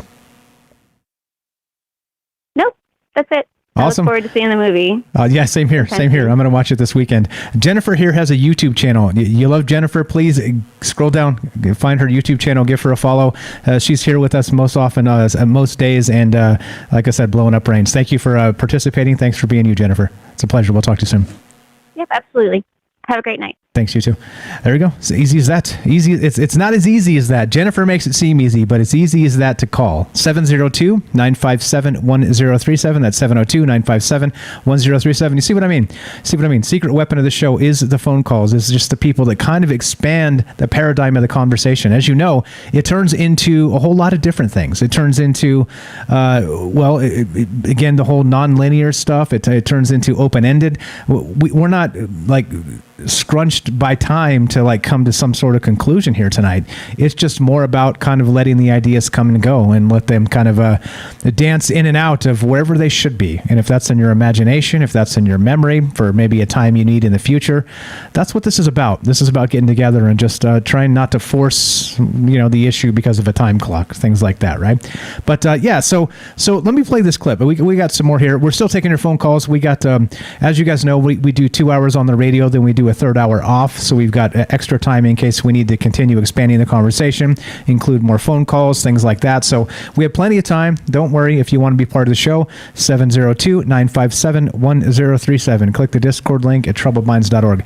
Now let me play this part. Now this is a clip from Philip K. Dick. All right, this is again that speech in 1977 in France, and he called the speech this: "If you find this world bad, you should see some of the others."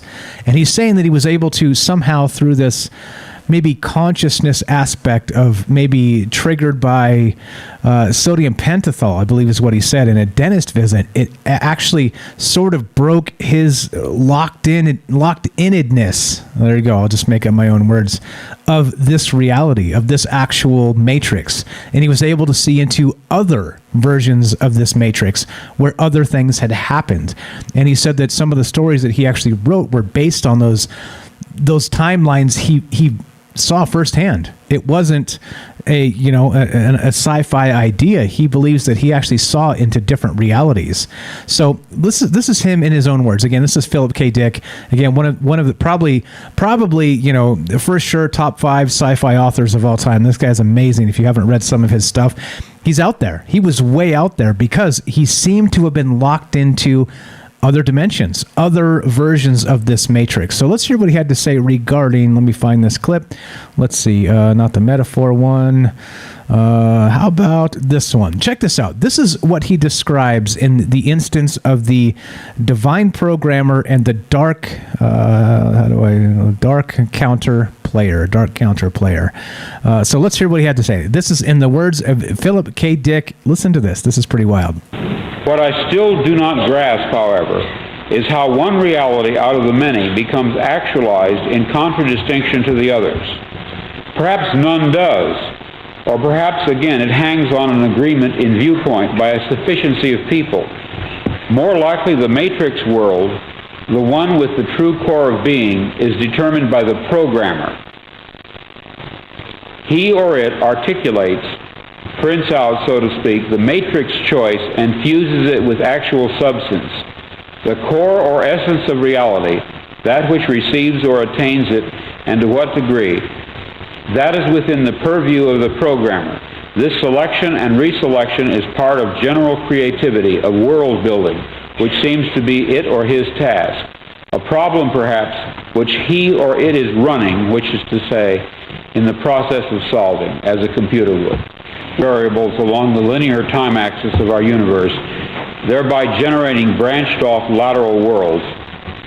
I have the impression that the metaphor of the chessboard is especially useful in evaluating how this can be done. In fact, must be.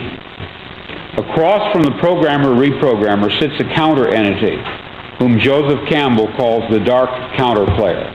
God, the programmer-reprogrammer, is not making his moves of improvement against inert matter. He is dealing with a cunning opponent. Let us say that on the game board, our universe in space-time, the dark counterplayer makes a move. He sets up a reality situation of immutable cause and effect. But the programmer-reprogrammer has already laid down his response. It has already happened, these moves on his part. The printout, which we undergo as historic events, passes through stages of a dialectical interaction, thesis and antithesis, as the forces of the two players mingle. Did you catch that? Like I said, it took him 2 minutes to blow my mind. And I've spent nearly 2 hours trying to explain, in crude layman terms, as I do, exactly what he was describing there. The chessboard is the metaphor for the reality. All right? Space-time, everything we know, the universe as we know it. However, there are two opposing forces sitting across from each other on this chessboard, moving and counter-moving. Playing games with our reality itself. Now, if that's not wild, again, back to the old archetype of the divine programmer and that dark counter player as he describes these things. And like I was talking about with Jennifer there and also Night Stalker a little bit earlier, is it's not necessarily maybe the good and the evil, is it? It's two opposing forces. And whether you want to call it light and darkness, good and evil, yin and yang, whatever these terms are, right? These terms are interesting in that the metaphor expands further for us, for religious purposes, for just morality, pure human morality, for all kinds of different things. But you see what he's describing is that the universe itself, even in multiple iterations of itself with different parameters, he doesn't say this explicitly, but what he's suggesting, in my opinion, what I'm interpreting from his words, is that the universe itself cannot exist without that push and that pull. Right? That's what he's describing here. That it is maybe not a zero-sum game like somebody has to win in the sense of traditional chess. Because you guys ever heard the term 3D chess? What about 10D chess? Because that's what we're talking about here. We're talking about really a game of cosmic proportions that goes well beyond the scope of many imaginations. And two opposing forces pushing and pulling to create, I don't know, what would you say? What happens when they've perfected the reality they want? Do they purge the rest simply as smashing a delete key? Do they copy it? Do they replicate it? Do they turn the best reality they created together in their harmony, in their maybe stratagem back and forth? Maybe the reality became, I don't know. Like I said, beyond many imaginations, including mine. But I don't know. I think the thing is that there's a lot to this. And Philip K. Dick had some pretty amazing insight with not just time, kind of playing with time, looking into the future, being able to look into the past, but also seeing these alternate realities as they happen. So let's go back to him, get the second clip of him describing this push and pull between these two dark entities. One being, of course, known as the divine programmer, the one being the dark counter player. Here's part 2 of that, as he continues to describe this. Check this out. This is, again, Philip K. Dick, France, 1977. He named the speech, "If you find this world bad, you should see some of the others." Here we go. Part 2 regarding the divine programmer and the dark counter player. Action. Evidently, some syntheses fall to the dark counter player, and yet they do not, by virtue of the fact that in advance our great advocate selected variables, the alternation of which brings final victory to him. In winning each sequence in turn, he claims some of us, we who participate in the sequence. This is why instinctively people pray, Libera me Domine, which decodes to mean, extricate me, programmer, as you achieve one victory after another. Include me in that triumph. Move me along the lateral axis so that I am not left out. Sense as being left out means nothing other than remaining under the jurisdiction of or falling prey to the malignant power. But that malignant power, for all its guile, has already lost even as it wins. For in some way the counterplayer is blind, and so the programmer-reprogrammer possesses an advantage. I submit to you that such alterations, the creation or selection of such so-called alternative presence, is continually taking place. The very fact that we can conceptually deal with this notion, that is, entertain it as an idea, is a first step in discerning such processes themselves. But I doubt if we will ever be able in any real fashion to demonstrate, to scientifically prove that such lateral change processes do occur. Probably all we would have to go on would be vestiges of memory, fleeting impressions, dreams, nebulous intuitions that somehow things had been different in some way, and not long ago, but now. Not long ago, but now. Fleeting impressions, dreams, ideas. And I think the most beautiful part about what he's describing here is he's describing what we're doing, what we do on a nightly basis here on Troubled Minds, as we get together and you can't actually conceive of how large this reality actually is. Just this reality. And we're only talking this reality. And you see what he's saying. If you can ever come to understand it, you must first be able to conceive it as possible and even true. And I think there's some pretty powerful words there. And again, that's from Philip K. Dick in his speech in 1977 that he gave at a sci-fi convention of all places, right? Blowing up brains in 1977, that was Philip K. Dick style, right? And real importantly, the name of his speech, he called it this: if you find this world bad, you should see some of the others. So I don't know, you tell me. As we finish this up, you guys know me, I'm not trying to convince anybody of anything. I've told you time and again, my ego does not like the idea of us living in some sort of simulation. It does not compute to me, all right? But I'm not the ruler of that. I'm not the boss of that. I am not the owner of that reality. Only my own, right? I hope. Cross my fingers. But the question remains, do you think there's any merit to any of this? Do you think that given time, given space, given imagination, given dreams and ideas and these moments he was describing, deja vu, and do you think it's possible for us to get to the bottom of this at some point?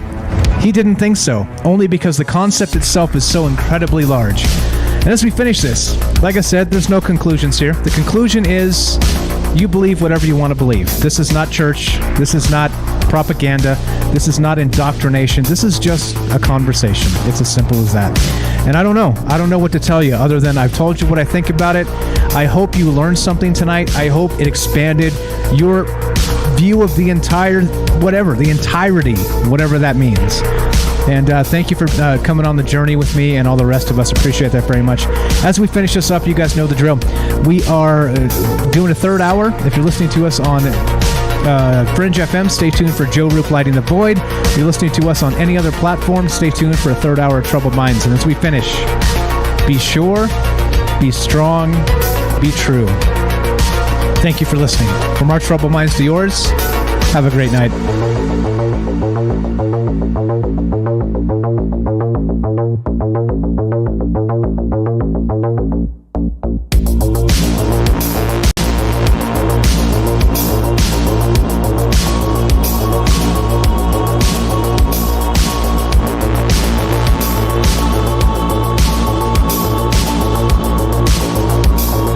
All right, what's up? We are off the Fringe. Here's the deal. Thank you guys for the amazing calls thus far. We're going to do a third hour of Troubled Minds coming up, so don't go anywhere. Still taking phone calls. We got, looks like Daryl's in the queue. We've got what appears to be, let me double check here. Looks like we got Beechwood on the phone. We got some interest. We're still talking about, well, what are we talking about? We're talking about a simulation. We're talking about these ideas of these two forces, these two counter forces that are well, they're opposing each other, and they're trying to create, possibly, you hope, cross your fingers, the best version of reality itself. It's a big concept. It's a very, very big concept. Again, maybe even past the limits of imagination in some cases, but that's okay. I mean, once again, that's okay. That's why we're here. If you're having problems contemplating how big it is, that's cool. That's why we talk about it, right? Once you begin to start processing these things the second time through, the third time through, the fourth time through, these concepts become easier and easier. And it's good. It's all good. That's why we do this. It's not, again, this is not propaganda. I promise you that. You can call me whatever you want. Like I said, I promise you whatever it is, I've been called way worse. And it's okay. I'm also a big boy, and it doesn't bother me quite that much. So, all that aside, what we're going to do is we got some phone calls coming. We're still talking about The Matrix tonight. Not the movie, no spoilers. We're just talking about the idea of living in a simulation.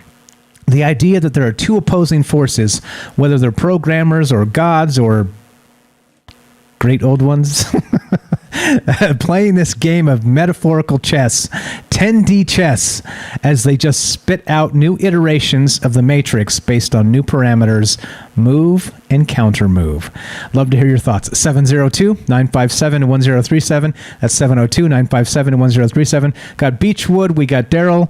We're going to go to them in just a moment. We're going to take a quick break, and we'll be right back with more Troubled Minds. Don't go anywhere. Play some quick music. 2-minute break. Going to go let the dog out.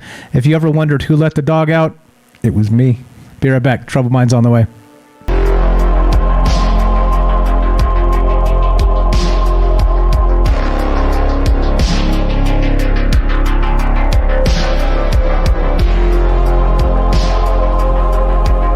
All right, welcome back to Troubled Minds. I'm your host, Michael Strange, and we are considering all the things, very much like we always do. And tonight is no different, other than it is different, because we're talking about the Matrix release. We're talking about simulation theory. We're talking about the idea of two opposing forces, right? Whether you want to call them good and evil, dark and light, yin and yang, you fill in the blanks. Again, it's not my job to try and create religions or modify existing ones. That's too big a job.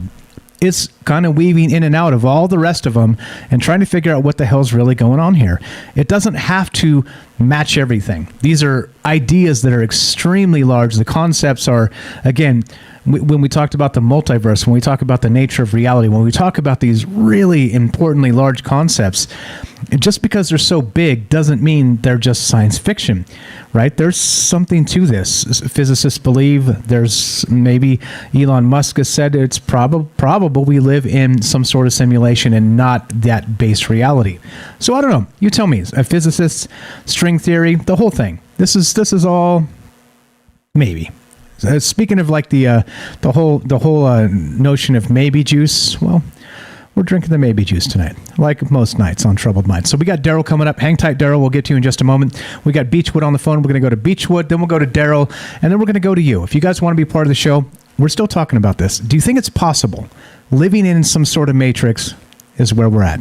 702-957-1037. Hang tight, Daryl. We'll be right with you. Let's go to Beechwood. Beechwood in Massachusetts. Welcome back to Troubled Minds. It's been a while, my friend. How are you? What's up, my friend? I'm doing pretty good. I'm doing awesome. It's good to be back on the show. It's been a while. It has been a while. It's been a while. Everything okay out there? Yeah, everything's wonderful. I was trying to call the show on the Discord thing, but I couldn't figure it out because I'm just not technologically advanced. But yeah, the past 3 months, I've had some, personal experiences. Nothing too crazy, although it is a little crazy. There's no such thing as coincidence. But yeah, tonight I was just calling to say hi. I mean, I have a lot to talk about. The new Matrix movie. I haven't been into new movies in a long time. But from the last show that I called you, after that night, I went without I woke up, my phone was broke. It was weird. My phone was broke. The battery in my car was dead. A bunch of stuff. I had a string of horrible bad luck, and I knew it was going to happen.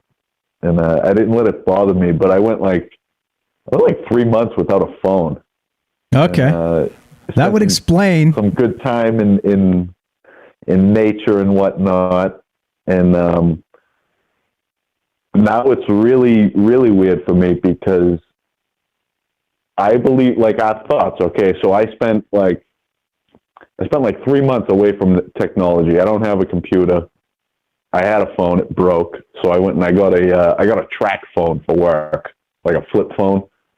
So I used that, and I did a lot of bike riding, a lot of time in the woods, and a lot of thinking because I think a lot. Nice. I have a good imagination. And now when I get back and I have a phone again, I found my old phone. It's like what I was thinking about without technology is all like mainstream and manifested now. It's like more or less like your thoughts come from a frequency. Not all of them, but a vast majority of them do. That's what I figured.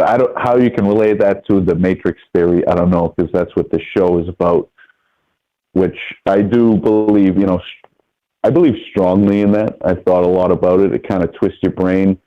But for me, I come to the dead end that this could be a simulation, but for there to be a simulation of reality, there has to be like an initial reality that it exists within. And then I think a lot relate that to like numbers and people like Elon Musk that say the 99.9%, and then that 9 carries on for forever. What is that 0.1%? Like, does that actually exist, or is it just an illusion or a figment of imagination? That's a hell of a question. That's the question of a troubled mind. That's for damn sure. Yeah, it's a lot of stuff like that. But that's what I can give you, for the Matrix theory. And then like tonight, I wanted to call because I used to call all the time. I plan to start calling in and discuss some stuff that happened. Some stuff I think about. But I've had I had a few experience. I had a paranormal experience that other people witnessed, which I know the show's not about, but it was while I was at work. And it would be a cool story for another show. Sure. If you want to guest on a show with that, let me know, and we could build a show around your story. Absolutely, man. Yeah, absolutely. And I wanted to say so much more tonight. I used to call all the time, but it's I've been listening to the shows, and it's like I have constant deja vu. It's like I listen to the show and I know what it's going to be about. It's freaking me out. Not freaking me out completely, but I've picked up on it, and I think I've noticed you have some new callers that are very smart. The caller that was just on, I think her name is Jen. She's on point. It's weird. There was a few times I was listening to your show and I wanted to call, and she said what I was going to say. So I was like, oh, okay, I don't need to call. But nice. But I think it's a good thing. I think it's the right direction, and I'm going to keep listening. I might call back a little bit later. Sure. I changed jobs. I changed everything. But I've also got some proof of global surveillance. Okay, nice. I'll send you a couple screenshots if you want. Sure. But yeah, that's all I got for tonight. If I might call back, at the end of the show, maybe give a couple of stories, but they're just too off topic. I didn't want to break into them right now. Gotcha. All right, that's cool. So Beechwood, glad to have you back. I was worried about you because you were pretty consistent calling in most nights, and you used to be the break the ice guy. You'd be the first guy to call most times, and then you just stopped. I was like, what the heck happened to our friend Beechwood? But I'm glad to hear that everything's well. That the only certainty in life is change, and things have changed. And I'm glad to hear you sound great. Everything sounds like you're locked into where you need to be right now. And thanks for being part of this whole journey, my man. You're the best. Yeah, absolutely. I would say it's better than well. And I have very optimistic thoughts for the future. I think there's going to be some major breakthroughs. It might be like mainstream, and it's going to be like a kind of like I told you so situation, but it'll all work out. And then, later I'm going to tell you, I saw a ghost. There was a ghost in a hotel that I worked at that other people saw. Nice. But nice. Cool story. Okay. Thanks for having me on. And I'm still here. I'm still part of the crew. All right. Absolutely. We never kicked you out. We never kicked you out. Never kicked you out. Beechwood. Thanks for coming back. Pleasure to hear you're okay. Thank you for calling, and we'll talk to you soon. Have a great night, brother. Thanks, my friend. Thank you. There you go. Simple as that. That's Beechwood. He used to call almost every night. He'd be the first caller we had, and just kind of breaking the ice on the phone calls and giving us ideas and considering all the things. An old schooler, troubled mind. So nice to hear from an old friend. Thanks for giving us a call, Beechwood. Appreciate that. Still taking your phone calls. We're talking about this simulation theory, all right? But it goes bigger than that. It goes bigger than that, right? If we're not in the base reality, what does that even mean, right? If we're in some sort of simulation, how many are there? Are there 100, 1,000, 10,000? Are there 10 billion different exact or maybe tweaked with different parameters realities? I don't know. I don't have the answers. I wish I had the answers, because all the propagandists have the answers and they just want to tell you how it is. I don't know how it is. I'm confused by this as anybody else. It's enough just to be able to describe such a big concept, and then to consider it and think about it, and try and like weave it into ideas and the rest of that. It just, I don't know. It's good. It's good to step out of your comfort zone, and it's good to have good conversations with good friends, and that's what we're doing here tonight. So, still taking your phone calls. Perfect timing as the phone line just dropped. Look at that. Sometimes the digital gods are out there looking out after us, and tonight we got the phone call in, and then it dropped. Sorry. I'm calling it back, so phone line's back up in just a minute here. But we got Daryl on the line on Discord, so that's the good news about Discord as well. If we get too much telephone problems, we can just switch to Discord. Daryl, are you there? Test 1, 2? Daryl, yes, hi, Michael. How are you? I'm doing great. What's going on? How are you tonight? Oh, enjoying the show, as usual. Great calls. Really interesting topic. I was just thinking about the technology and immortality, and somehow this reminded me of maybe this is what being immortal is, or living forever. And I think I've been listening to someone was on a show the other day that said there are people that are already immortal that are living among us, and that we're very close to, maybe it's going to be something with technology, with nanobots. Maybe we have nanobots that would make you would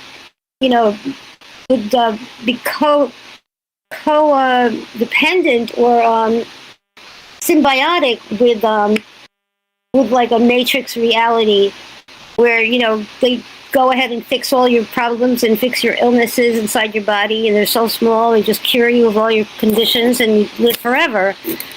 And then something where you could download your consciousness. And then you might be stuck in a matrix, in a computer program, which is possible. How would you know? How would you know the difference? I mean, I don't know. I don't know if you could tell the difference if you're in a simulated reality, or whose reality is it anyway? Whose life is it anyway? Yeah, exactly. Right? Yep, 100%. And I think the more you kind of dig into that, the idea that. I think in terms of, if we're, to me, as you know, look behind me, look around me on the screen here, you can tell I'm a technology guy, right? I'm pretty good with most technology these days, and I'm even getting old. So I'm in tune with a lot of things that a lot of people kind of aren't familiar with, and that's why I wanted to do this show, to talk about algorithmic manipulation, to talk about things like this. Maybe the actual simulation is a possibility, right? And so to me, it makes more sense to me that as Robert on Rockfin and some other people have described in some of the conversations we've had, that if we're manifesting or in control of our future, kind of tapped into a universal context, meaning that we don't beg the universe, we demand from it. It makes more sense to me that's less magical and it's more digital. You know what I'm saying? Because it means our code, the backbone of the code itself, would be intertwined with the system. And the system itself is where we're at. So to me, like, again, my ego hates it because I like to believe that I'm me and I'm here for the reasons that I'm here for, not that I'm here for the reasons somebody coded into some system I'm not even like vaguely aware of, right? But it does make more sense to me to have it like to maybe those synchronicities, maybe coincidences, maybe the rest of that stuff. It makes more sense to me in a sort of simulation sense than it does to me that there's some sort of universal magic. You know what I mean? But again, I'm not the arbiter of truth, and I don't know the answer. So that's just my thought. What do you think? I don't know, but whose simulation is it? You know, is it Michael's simulation? Is it God's simulation? Is it Elon Musk's simulation? You know, I don't know. Like, who's in charge of this thing? Who wrote the program?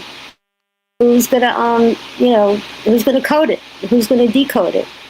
What happens when, something goes down, when it goes down? But I don't know. Is there an electrical part of it? Is there a mechanical part of it? Is there something that depends on, something running smoothly, or it doesn't matter? I mean, how much of a simulation is it? If there's an accident, if it shorts out, what happens? What if they get a short? Or right, exactly. What if somebody like trips over the cord and pulls the plug on the server? Exactly. Uh-oh. Oops. I think we call that a catastrophic vacuum decay, is what we call that scientifically. Oh, good one. A vacuum decay, cool. Oh, that sounds terrible. I hope that doesn't. That sounds terrible, doesn't it? They say that the catastrophic vacuum decay is actually what Stephen Hawking, before he passed away, theorized might happen at CERN. Is that they pop open a black hole and in less than a snap, it just gobbles up the entire Earth, and there's your catastrophic vacuum decay. But that would how dissimilar is that if somebody like tripped over the cord and unplugged the server, right?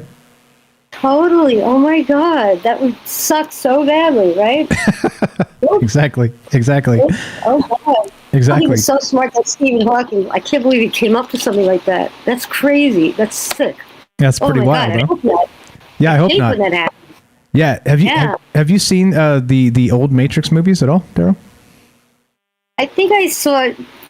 I don't know. Maybe I was on a plane and I caught some of it. I don't know it like you guys know it.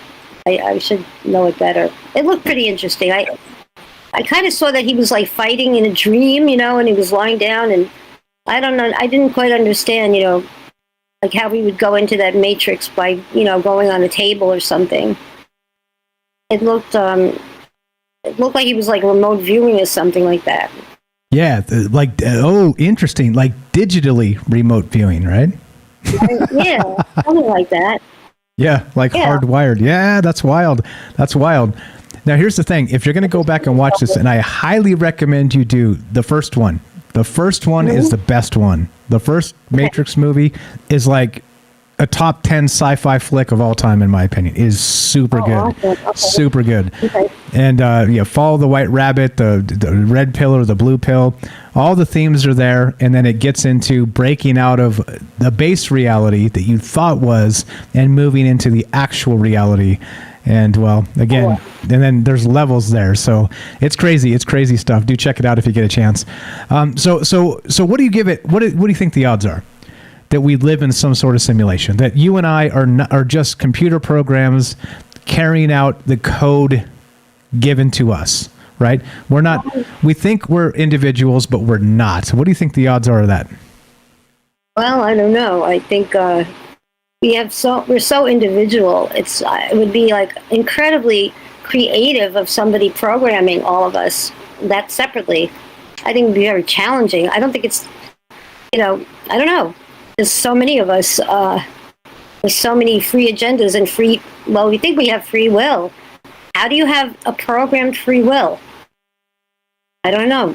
I think they're just, life is just way too interesting for it to be so, random or not random, you know?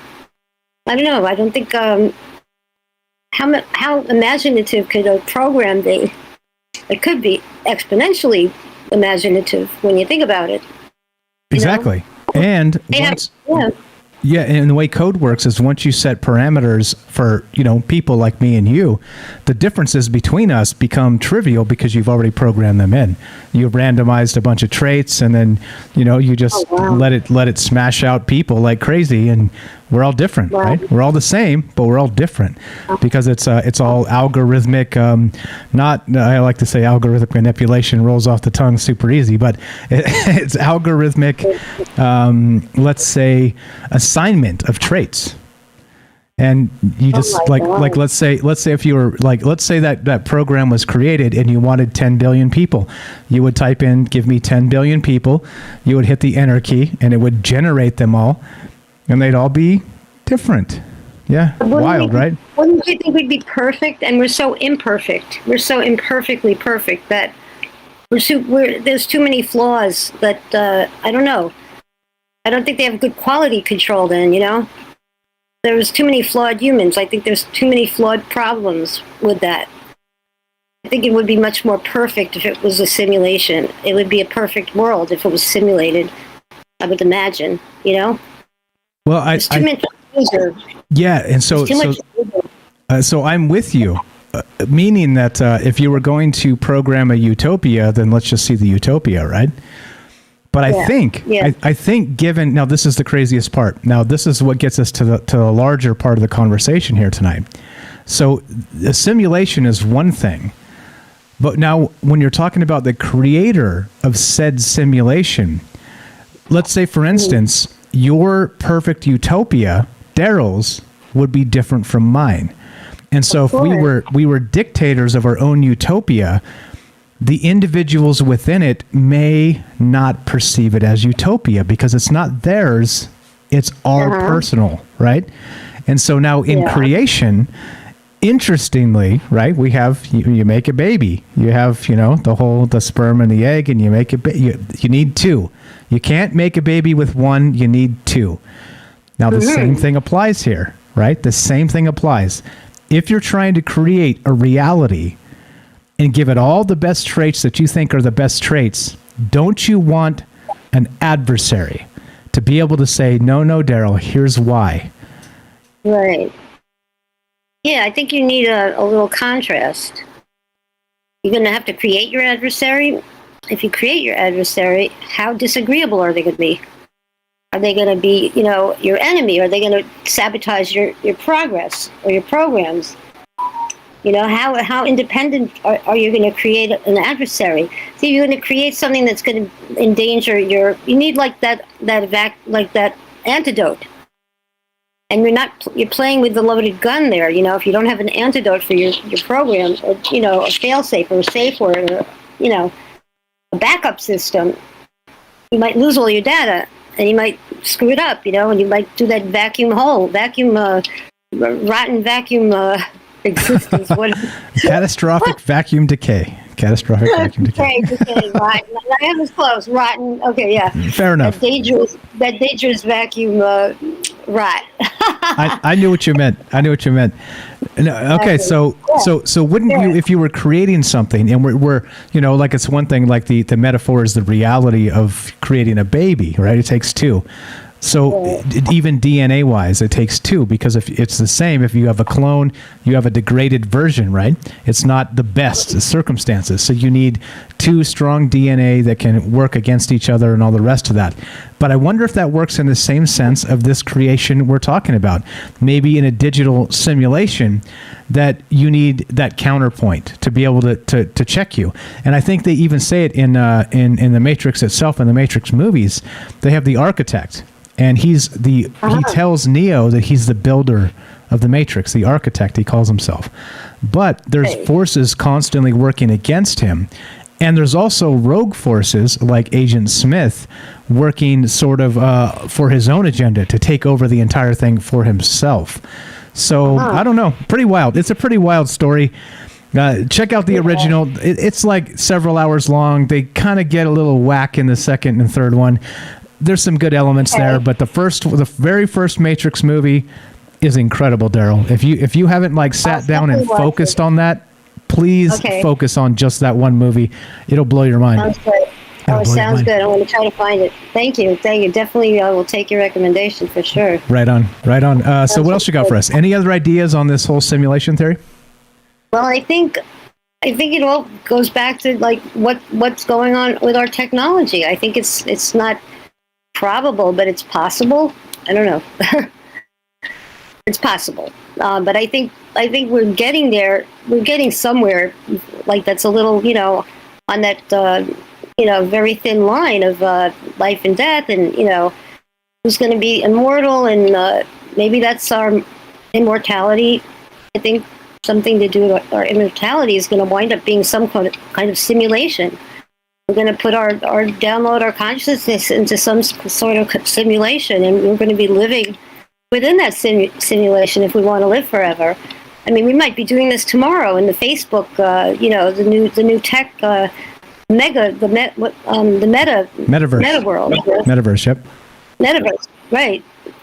So I think we're getting there. It's going there. Are we going to start to be like our own Neos going on to war within our metaverse, and these like virtual life. We'll be living virtually, which is a simulation. I think we're already kind of there, in a way. It certainly seems like it. Yeah, that depends on who you ask, and it depends on what kind of mood they're in. Sometimes I reject this entirely, and sometimes I'm like, huh, that was weird. I wonder, right? Yeah. Gotta wonder. But great show. Love the call. Sorry, just really enjoying it. Right on. Cool. So hang tight. You're welcome to stay right there. Thank you. That's Daryl in New York. Great stuff as always. Glad to have you on the show. We got Kelly as well. So we're looking to hear from you. What are your thoughts tonight, guys? Are we living in a base reality? Are we actually in some sort of simulation? And what does it mean? Talking about creation, creating a reality. Is there this idea of a divine programmer and then a dark counter player, meaning that the metaphor is the chessboard. To create a reality, you need a push and a pull from both sides just to check each other. Not necessarily a good and evil situation, more of like a yin and yang situation, right? The light and the darkness. Because without darkness, there is no light. Okay, that whole thing, the circular thing, the Ouroboros, like Night Stalker brought up earlier, right? So I don't know. I guess that's what's on deck tonight, and that's what we're doing. And I hope you guys are enjoying the conversation. Looking to hear your thoughts. 702-957-1037. That's 702-957-1037. Troubledminds.org. Click the Discord link. Kelly, whenever you're ready, my friend. Kelly, part of the Troubled Minds family from a very long time ago. How are you, my man? Good. How's it going, man? Oh, doing good. Just doing my thing. Happy holidays to you and the family and everybody else out there as well. What do you think? Simulation or nah? I don't know, man. I'm kind of on your side of the fence where I don't want to believe something like that. But there's some pretty crazy, I would say, they're theories, but kind of like that video I think it was from, it's with James Gate, physicist, when he talks about string theory, and he's got some. On that video, it's just them talking. It was I couldn't find the original one, where it's like it's a bunch of these smart guys all together, and they're having like a talk, kind of like a TED talk. But he talks about these. To put it in like a mathematical term, it was through string theory. He has a diagram of what they call a Dinkras, and in there, he talks about it was from another physicist earlier from the 70s. Where he's saying that going deep into the fabric of time space, that it was they find ones and zeros, right? Which kind of blows Neil deGrasse's mind about it, because it's not that only that it's ones and zeros, but the actual time is ones and zeros. It's pretty crazy if you ever get a chance to and just like want to play a couple minutes for that. But he explains it more. It's a trip to think about. But I like to kind of go with Tesla's, vibration, frequency, energy, and vibration. For the fabric or the knowledge of the universe, because kind of with that too, though, you have frequency and everything that if something like NASA's been put out, like with sounds of like the planets, or a moon. I think it was Jupiter's moon. It has everything. Every planet out there has a frequency it's putting out, right? So each frequency can be adjusted. Or when you change the frequency, it's kind of like when they put salt on the table. The frequency creates that vibration. You're cutting out just a smidge. Get close to that mic, Kelly. Sorry about that. Still trying. Maybe it's the internet. You there? Hello? Are you there? Yeah, I gotcha. Better. Go right ahead, sir. Yeah. Anyway, yeah, it's kind of weird, like how they were saying, kind of with frequency too. It's like with the thing where you put salt on the on the table, and it, when it vibrates, it creates a pattern on there. That's how I would kind of think about it. I don't know. It's like I said, it's just hard for me to kind of wrap my mind around that we're a program, right? Because you have and if that's the case, let's go do it the maybe Jews. If that's the case, right? It would. I don't know. People saying that they're looking into the future, kind of like the guy that you're talking about, which is his speech is pretty amazing. I kind of like the speech he was given, but I kind of disagree with the part that he's saying that he was seeing the future. How is he seeing the future? Maybe he's just not of other world. Maybe he was seeing the past because just because we're a barely growing stage with we were at. Like especially in the 70s. Now that here, Cutting out. How much gain technology that we had. Gained, right? Right. Exactly. Yeah, it's pretty wild. He's got some crazy stories. I'll play another clip after this too, so you can hear some of the like really nutty stories he's got. But yeah, go ahead. So what you were saying before you cut out there was that how does he know he's seen the past? Like, could it be something else? Right? That's what you're saying. No, I was saying he was saying that he was sometimes what people see is the future. Was what he was saying, right? I kind of disagree with that. Maybe he was seeing the past. That's the only thing I was saying. Maybe he was seeing the past because. Just because we're at the crawling stage, what I mean, doesn't mean that technology bound people that, if we're having UFOs, these people that are flying around other universes, and that's the past, that's what I'm saying. So space-time is pretty interesting to think about with, because when people say they're, from the future, how do we know that? You know what I'm saying? How do we know that it was from the future in the first place? Anyway, that's a whole different. I don't want to go down that path anyway. But with this one, when everybody, when you guys were talking about, we're actually talking about Newton's third, law of physics, where it's, every action's got to offer an equal reaction, right? With the whole push and pull of what the universe is putting out. But I don't know, man. If that's the case, I kind of was thinking like what Jennifer was talking about, like, okay, you have a program, right? And we can't see it until like it hits the screen, right? And then it puts it at, whatever, like the 3D model of whatever. And maybe if that's the case, if, we have this, the universe is made out of a program.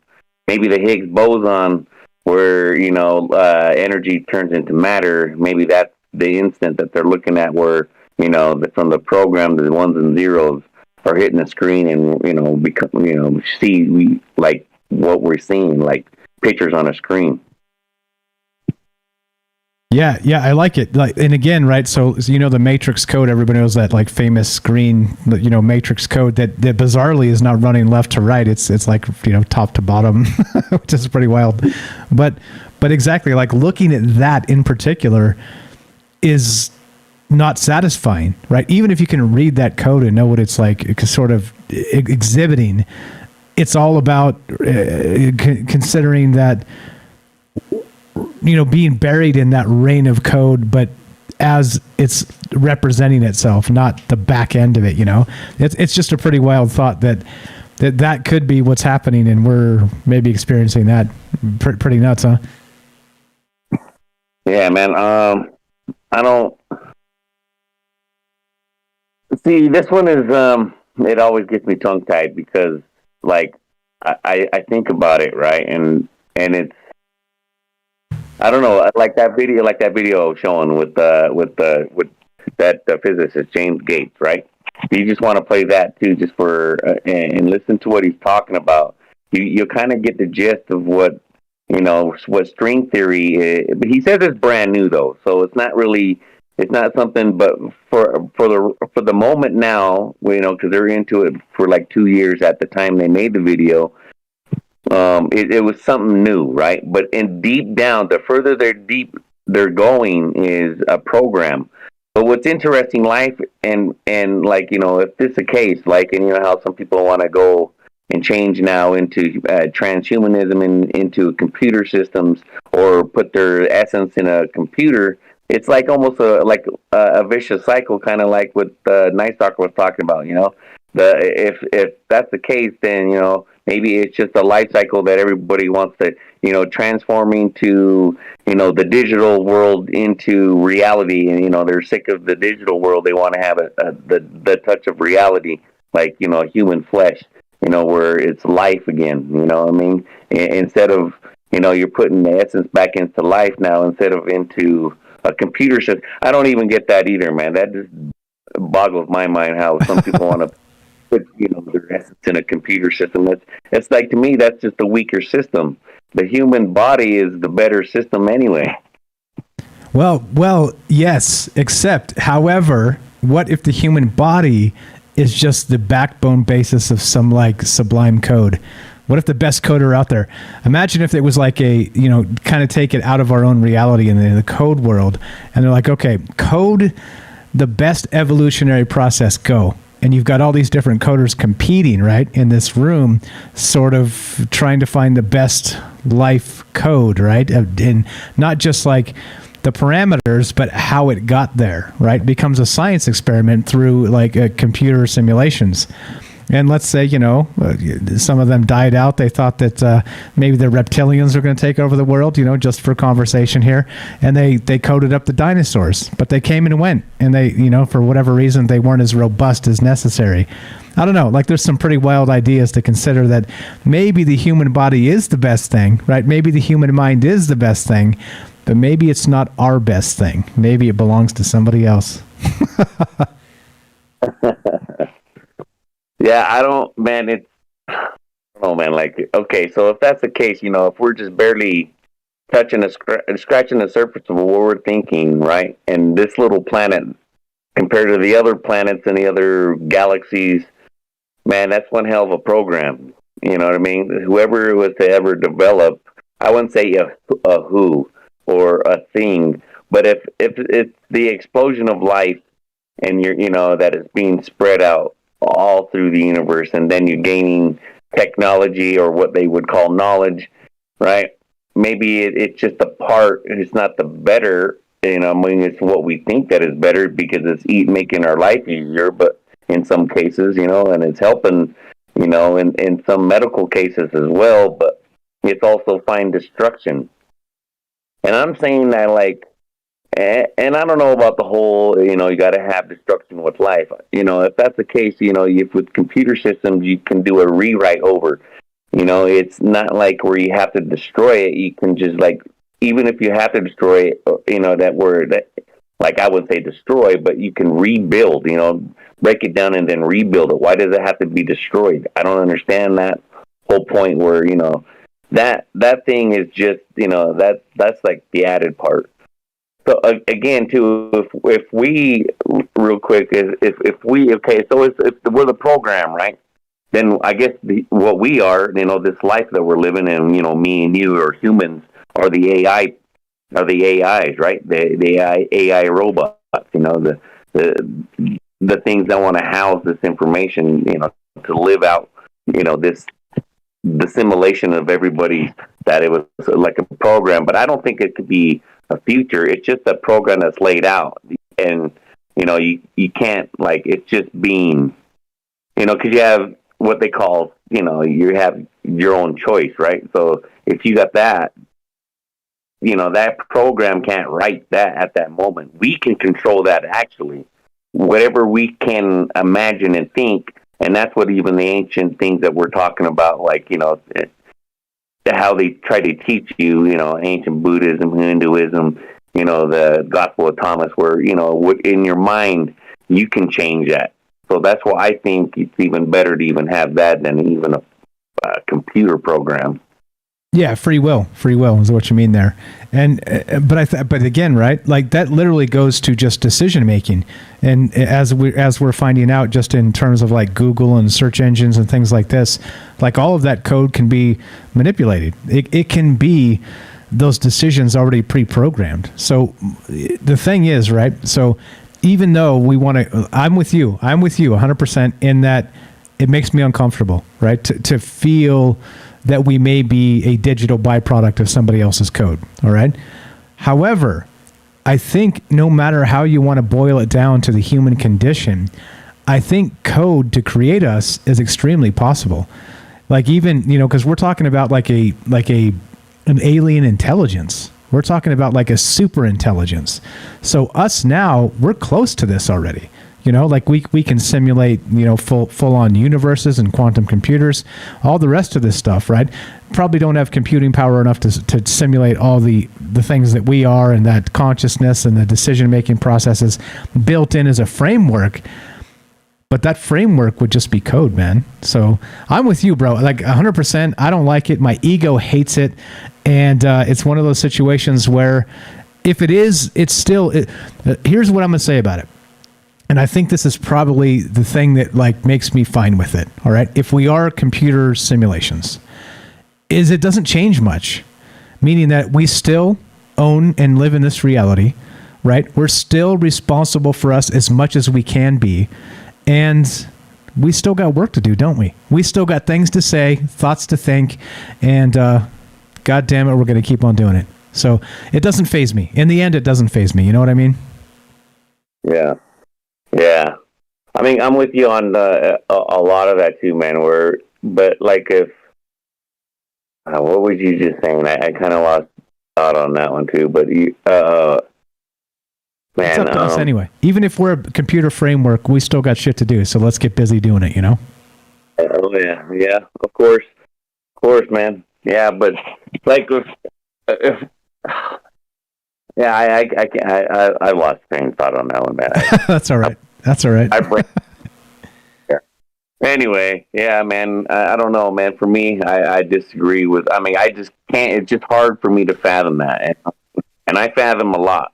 And to think that every action that I ever do is already pre-programmed, I can't do it. I mean, because I've been there where I've been sitting, and there's different decisions, and I even done it myself where I'm like, okay, I got 2 decisions or even 3 decisions in front of me. If I take this path or this one, you know what I mean? And then I do it, and then I flip it around, and I did like, see, maybe it wasn't. How do you know I was going to do that? I was going to start to do this one, but then I changed my mind, and you know what I mean? So I don't think that I'm like with Robert. He was in, he was talking in Rockfin, right? Where we can control that, all that, we can control the death, especially even by words, by the speak, even by speech, that's what I'm saying. That's it. That's probably all I am. You're like, no, I'm not doing this. I'm not doing this one. Kelly, you're the best.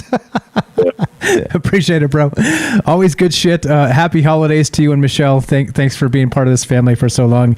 I appreciate you a great deal. Thank you so much for everything. You're the best, bro. Yeah, man. I got one thing for you. Sure. Too, man, before we get off, is I always like that one part.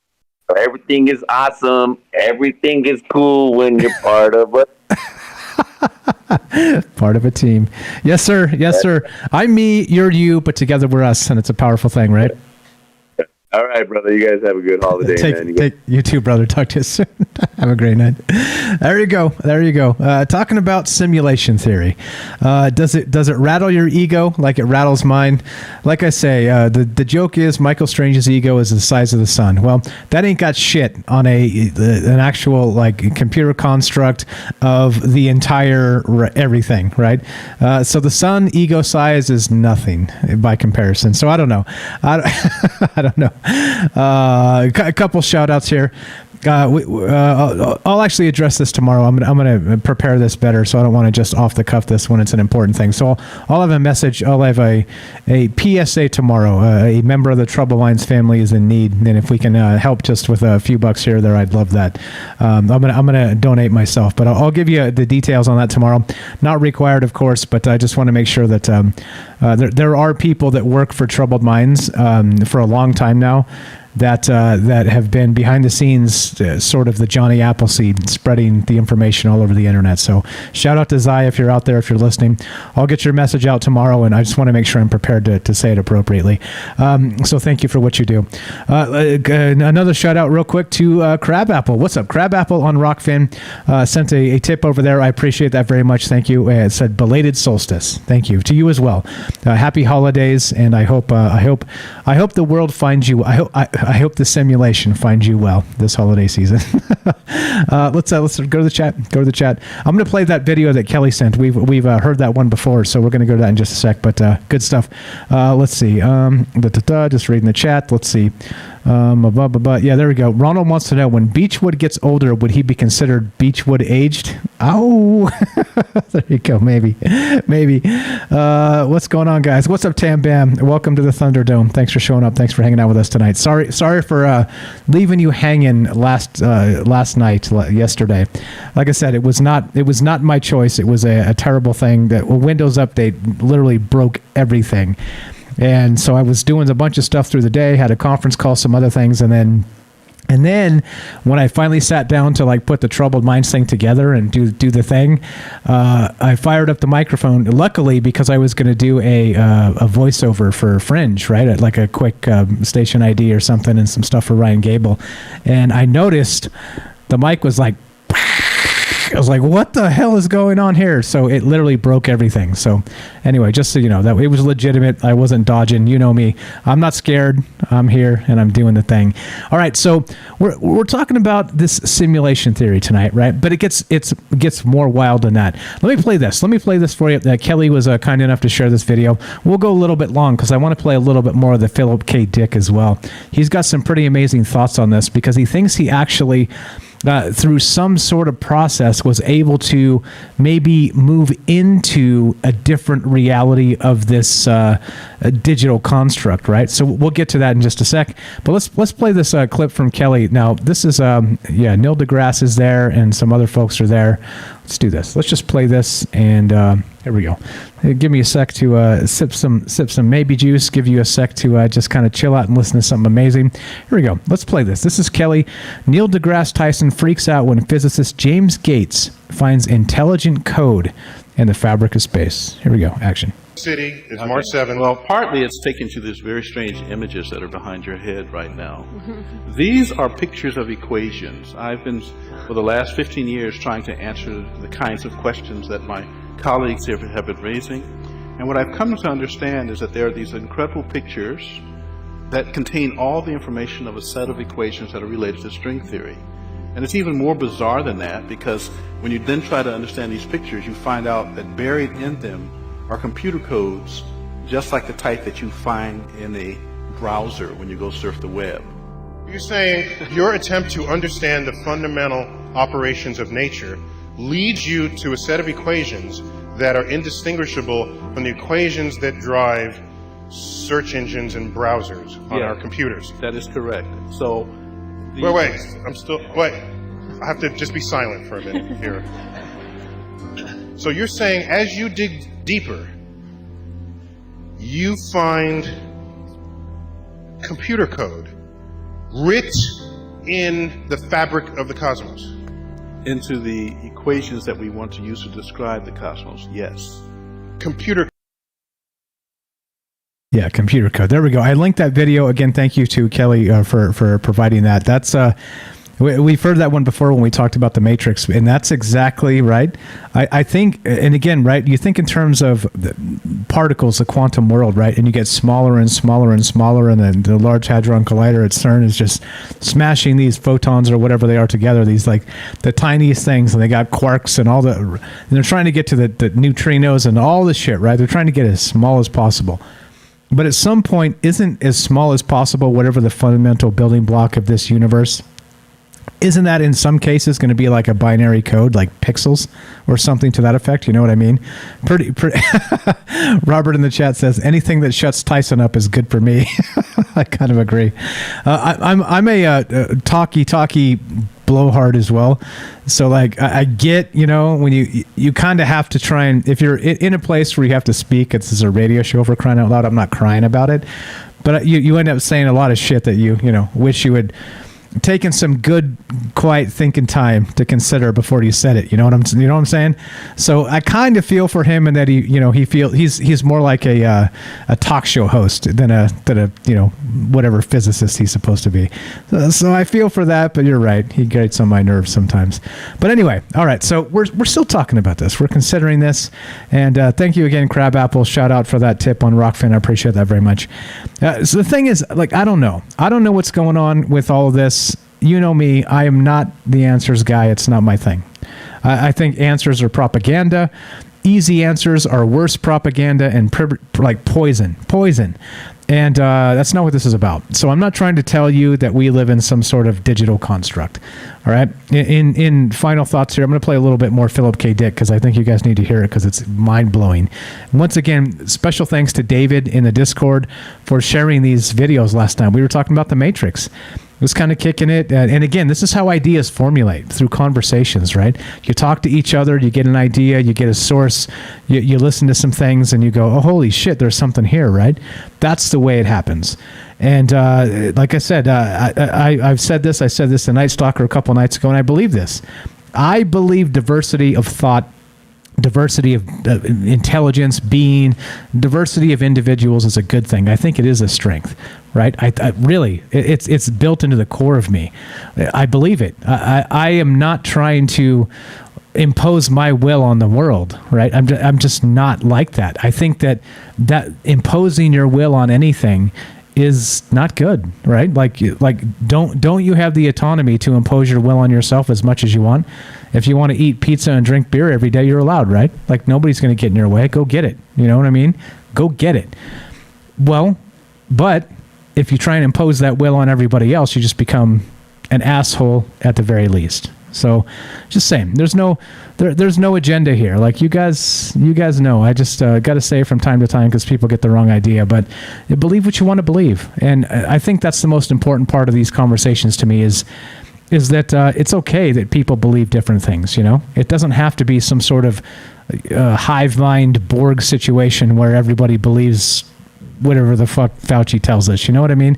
Like, can you imagine what a sick world that would be? But anyway, point being, to boil it down, it's good. I'm glad we have people that believe other things. I'm glad we have people that are Christians. I'm glad we have people listen that are Muslims. I'm glad we have people that listen that are atheists or agnostic or somewhere in between, Jewish, the whole deal. You name it. Whatever it is, or Judaism, whatever, right? It's all valuable to me. And that's what this is about. And that's why we do this. I heard somebody. Who's there? Hey, man, real quick. Yeah, sure. Go ahead. Hey, I would just forgot about this, but like I was saying, okay, so if this is a here, especially here on the planet, like, and I had a theory about that. I already talked about like how we are all clones. Okay, maybe this is the thing. If it is a program, right? Maybe that's why everybody has got a doppelganger around the world and from every different country. There's other people that will, from other countries. Like I have a black guy that looks like me, an Asian guy that looks like me, a white guy that looks like me. So if that's the case, maybe that's maybe where we are in a simulation, right? Because so the code actually has replications of itself to save computing power or whatever. Yeah, because everything is just a rewrite with just different similarities. Just different little tweaks. You know what I'm saying? So another one would be is because there was this. The reason why I say that is because it was weird. There was one time I seen a show where they were talking about these doppelgangers, and then these girls. There was 3 of them that they all looked alike. They're all from different parts of the world. One from the United States, I think Russia, and some other place in Europe, right? But these also, they got them all 3 together. They wanted to meet each other. But the strangest shit about it is that when they met, and they even took pictures. They had the same outfit on, and it was like the same color type outfit. They were talking about they had the same pet. I can't remember if it was a bird or a cat, and it was the same kind of bird or same kind of cat, same color, everything. It was weird as shit. So if we're all different, then why are we all the same? Yeah, well, that's a hell of a question, right? It's a hell of a question. I don't know. But yeah, I love the thought. Go ahead. Sorry, Mike. I was just saying. I just wanted to pop in real quick and just kind of throw that in there again. Yeah, perfect. That's what this is for. That's what that's what this show's about. I appreciate it very much, bro. Thank you. All right, good stuff. That was Kelly in Colorado. All right, so let's do this. Let's play just another clip or two from this. I want you guys to get the full. If you want to listen to this interview in full, this talk by Philip K. Dick in 1977, I encourage you. Link is in the description. Go check it out. On Rockfin, the only reason I don't put the links over there is because send this to Jamie at Rockfin, by the way, to say, hey, increase the character limit on the description box, and I'll include the links over there as well. I have to trim them out because it won't let me put them in. So if you guys know who Jamie is over there, he's an executive at Rockfin. Just pass that on. It helps to give us more than just 1,000 characters. So there you go. But anyway, so let's play a little bit more from. But the links will be on YouTube and on the podcast feed. You can find them there to listen to the rest of this talk. So that was my point. Okay, so we talked about the dark entity, the dark. Let me get the terms. That's why I had to write them down, because like the terms, the divine programmer and the dark counter player. All right. So we talked about that tonight, and specifically in the frame of Philip K. Dick and Joseph Campbell. He was citing Joseph Campbell here. So check this out. Let's see. Dark player 1, 2. Okay, here's another one. Listen to this. Now, once again, remember, Philip K. Dick was saying this in 1977. The name of his speech was, "If you find this world bad, you should see some of the others." Listen to this. This is wild. What we need at this point is to locate, to bring forth as evidence, someone who has managed somehow, it doesn't matter how, to retain memories of a different present. Latent alternate world impressions, different in some significant way from this, the one which is at this stage actualized. According to my theoretical view, it would almost certainly be memories of a worse world than this.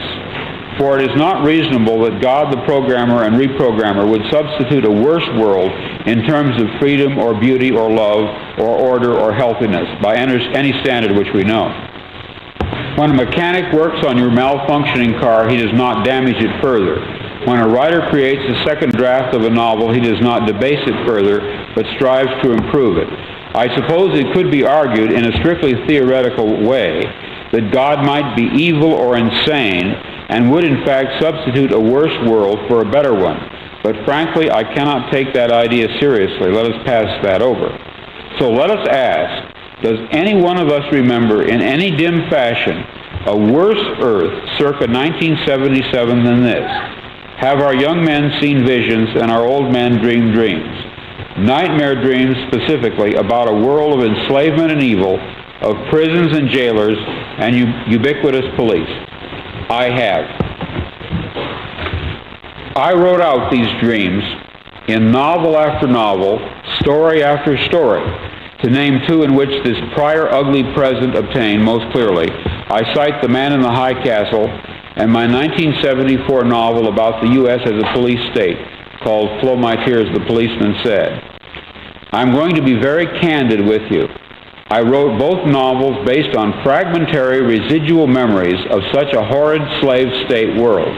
Or perhaps the term world is the wrong one, and I should say United States, since in both novels I was writing about my own country. All right, did you hear that? Fragmentary residual memories. So he's saying these weren't dream states. He's saying that he actually passed into a different reality version of this matrix we're talking about tonight. And this is Philip K. Dick in 1977, right? And he had some wild experiences. And again, right, you look at some of these visionaries, it makes you wonder about folks like George Orwell in 1984, right? That dude was so spot on about an amazing number of things. And, well, so was Philip K. Dick. And it makes you wonder, what are they tapped into? What about Nikola Tesla? What about the rest of that? That's pretty wild, right? Okay, so now, what started all this? What actually kicked him into the ability to see other parts of the matrix, to see out of his own reality, right? Listen to this. This is wild. So this is one of his experiences. This is Philip K. Dick in 1977. He's passed away now. Again, one of the best science fiction writers of all time. And he was describing in these series of videos down in the YouTube description link. Shout out again to David for sharing this with me last night. Amazing stuff. Philip K. Dick believed there was a matrix and there was an adversarial situation going on to create these multiple versions of the matrix in the sense that they wanted to create the best one possible. And the only way to do that, right, in terms of, like I was talking to Daryl previously, if Daryl and I, in our own specific terms, created our own utopia, it would be utopia to us, but it would be that dystopia to everybody else, right? So, as a result, you need two equals able to push and pull on a particular system to create the best version of the system. And that's what he's talking about. And we're talking about, I don't know, gods, dare I say greater than gods, Lovecraftian old ones, I don't know, right? He doesn't specify, but listen to his actual experience. Let me find this one. This is what kicked it all off, right? That allowed actually Philip K. Dick to see into other situations outside of our reality. Check this out. This is nuts. I can even tell you what caused me to remember. In late February of 1974, I was given sodium pentothal for the extraction of impacted wisdom teeth. Later that day, back home again, but still deeply under the influence of the sodium pentothal, I had a short, acute flash of recovered memory. In one instant, I caught it all, but immediately rejected it. Rejected it, however, with the realization that what I had retrieved in the way of buried memories was authentic. Then, in mid-March, month later, the total body of memories, intact and entire, began to return. You are free to believe me or to disbelieve, but please take my word on it that I am not joking. This is very serious, a matter of importance. I am sure that at the very least you will agree that for me, even to claim this is in itself amazing. People claim to remember past lives. I claim to remember a different, very different present life. I know of no one who has ever made this claim before, but I rather suspect that my experience is not unique. What perhaps is unique is the fact that I am willing to talk about it. If you have followed me this far, I would like you to be kind enough to go a little further with me. I would like to share with you something I knew that is retrieved along with the blocked off memories. In March of 1974, the reprogrammed variables tinkered with back at some earlier date, probably in the late 40s. In March of 1974, the payoff, the results of at least one and possibly more of the reprogrammed variables lying along the linear timeline of our past set in. Okay, I am very, very sorry, guys. I've got phone calls for days. Shit, sorry, I'm playing clips. Let's go to the phone calls. Sorry, guys, hang tight. Going straight to the phones. Sorry about that. Let's roll. Let's go to, looks like, I believe this is Jack in Oregon. What's up? Go ahead, sir. Go right ahead. Sorry to keep you waiting. Oh, shit. I won't take offense to that. That's all right. Okay, go right ahead. Yeah, I love PK Dick, especially Flow My Tears. The idea of a guy, like, his job to do all day at the beginning of the book is to put the tread onto tires with, like, a soldering iron. That's a good book. Hell yeah, he did a lot of good stuff. Yeah, What is your...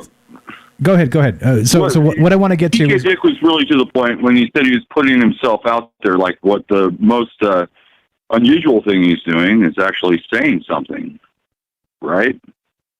Yeah, like speak about that. Yep. So meaning that just go ahead, just tell us. We're cutting back and forth, I think. Go right ahead. Sure. Well, what I like about your show and what I like about PK Dick too is it's like catharsis. Okay, you know, the strange things that you see, the unexplainable stuff that you know. What are you going to talk about it at the water cooler? Are you? Yeah, or what? But when you do talk about it, it's a little bit relaxing. Yeah. You know, like you should be able to have a beer among friends and talk about amazing shit, and that's I agree. I'm 100% locked into this because, like I said, it's not even about me, right? It's about so many other things. I'm just one tiny particle in this universe, and so you get a bunch of excited particles together, and you never know what can change. It's amazing, man. Good shit. Yeah. So, like, you had a lot of good stuff. Imagine going into, recall and buying the bargain deal, okay, instead of, like, actually paying an extra $10 and getting the real thing. It's a reference to Total Recall. Yeah, right. Yeah. We can remember it for you wholesale. Yes, sir. Right, yeah, give it to me. I want the top shelf. Don't be a cheapskate. Right. Give me the top grade memory. I don't want the shit that's like seems fritzy. Right. Yeah. Yeah, I like PK Dick. Yeah, definitely good shit. So we got phone calls, so I can't let everybody go super long because we're already long tonight. So what is your thought on this simulation? Do you think it's possible? So PK Dick actually did think we lived in a simulation, right? And he was able to cite sources where he had personal experiences and give you exact instances where these things went down. What do you think? Do you think this, maybe the multiverse we live in is actually a digital construct? Well, I live in the future of PK Dick, and in the future of PK Dick, there's things called chatbots. And I think they actually made a robot out of PK Dick. But I've met people who actually talk like chatbots, and it's hard to, like, reason with them. Or, I don't know, communicate. Anyway, yeah, on with the calls. Okay, all right, you're the best. I appreciate it. Thank you for the call, Jack. Thank you for listening. Thanks for being a PK Dick fan. The dude's amazing. You're amazing. We'll talk to you soon. Happy holidays to you and the family. Catch up with you soon. You're the best, bro. Thank you. Thank you. Have a great night. Great. There you go. Simple as that. 702-957-1037. Let's go to Jennifer in Missouri. Sorry to keep you waiting. Go right ahead, my friend.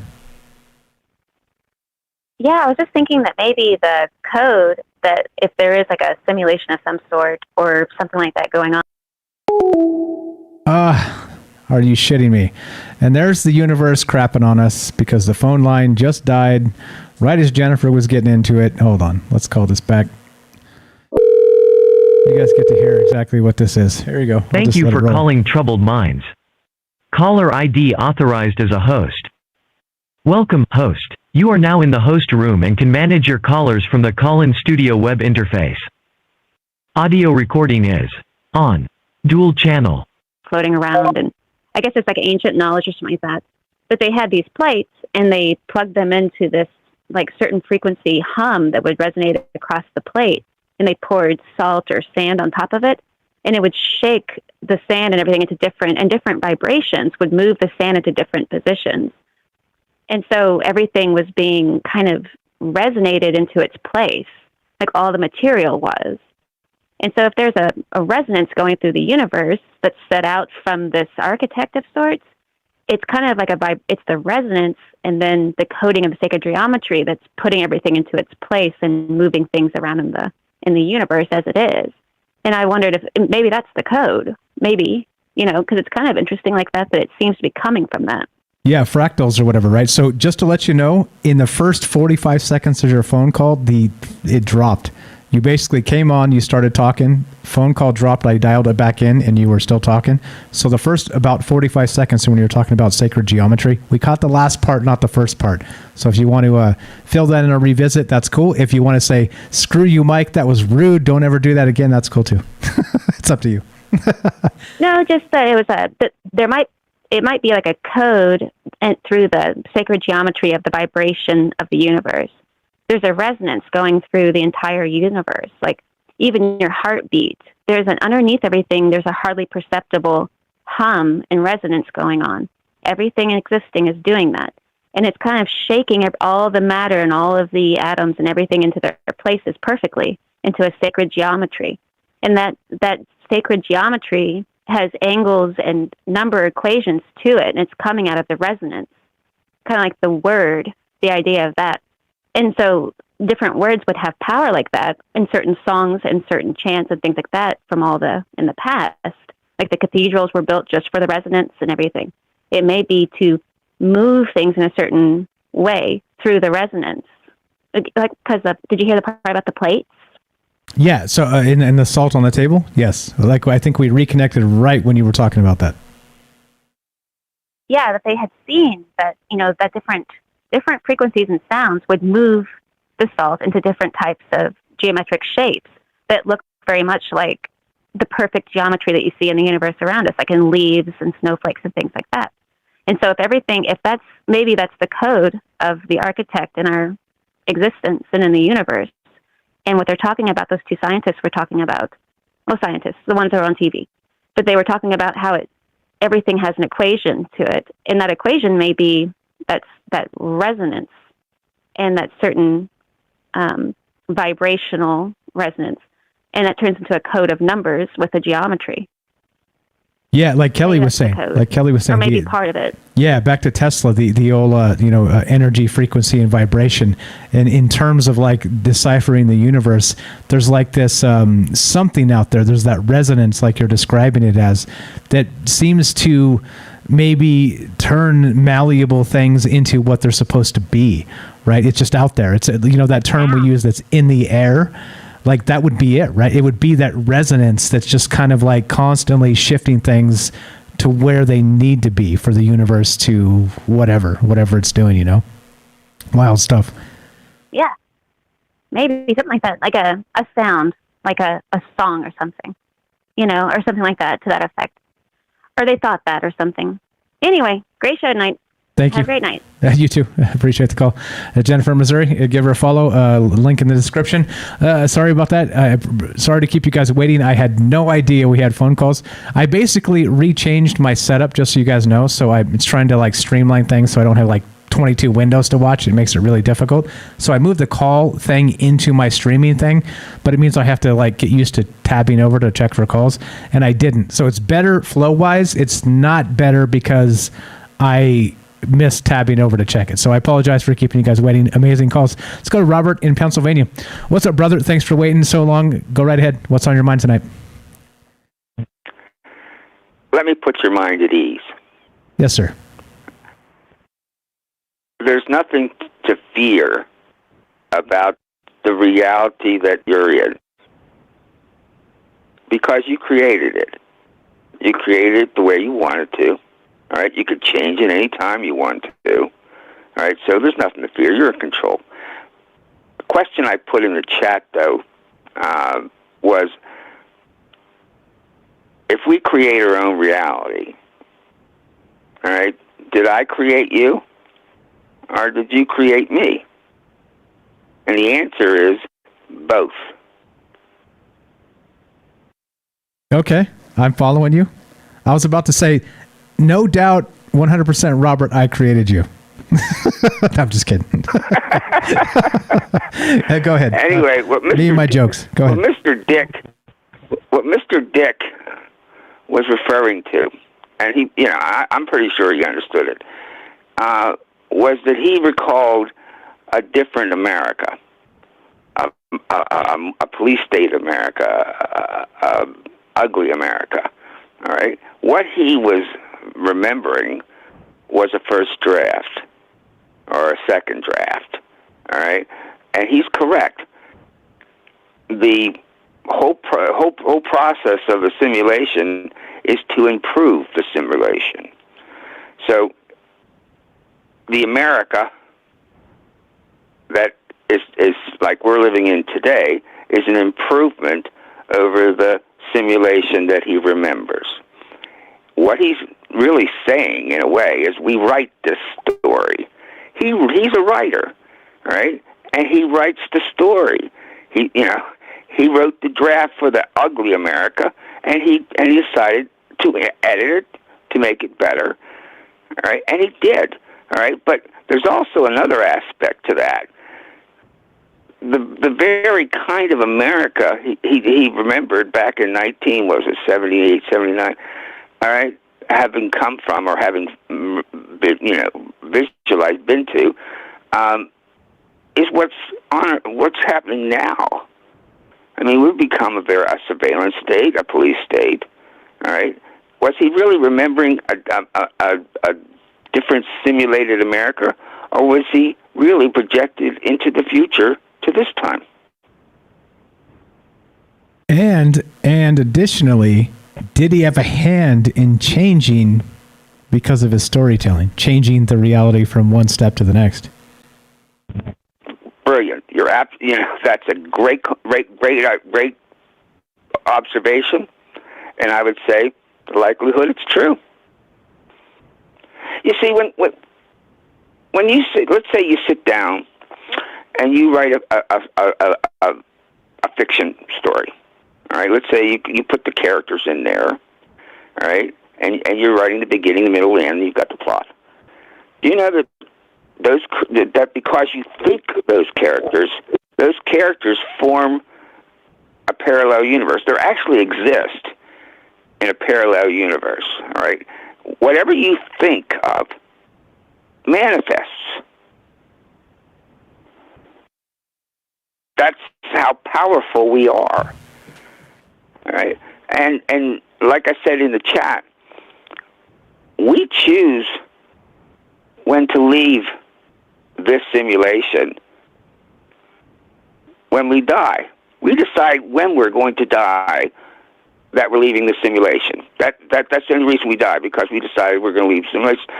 But the world that we go into, the hereafter, all we're doing is leaving this simulation and going into another one.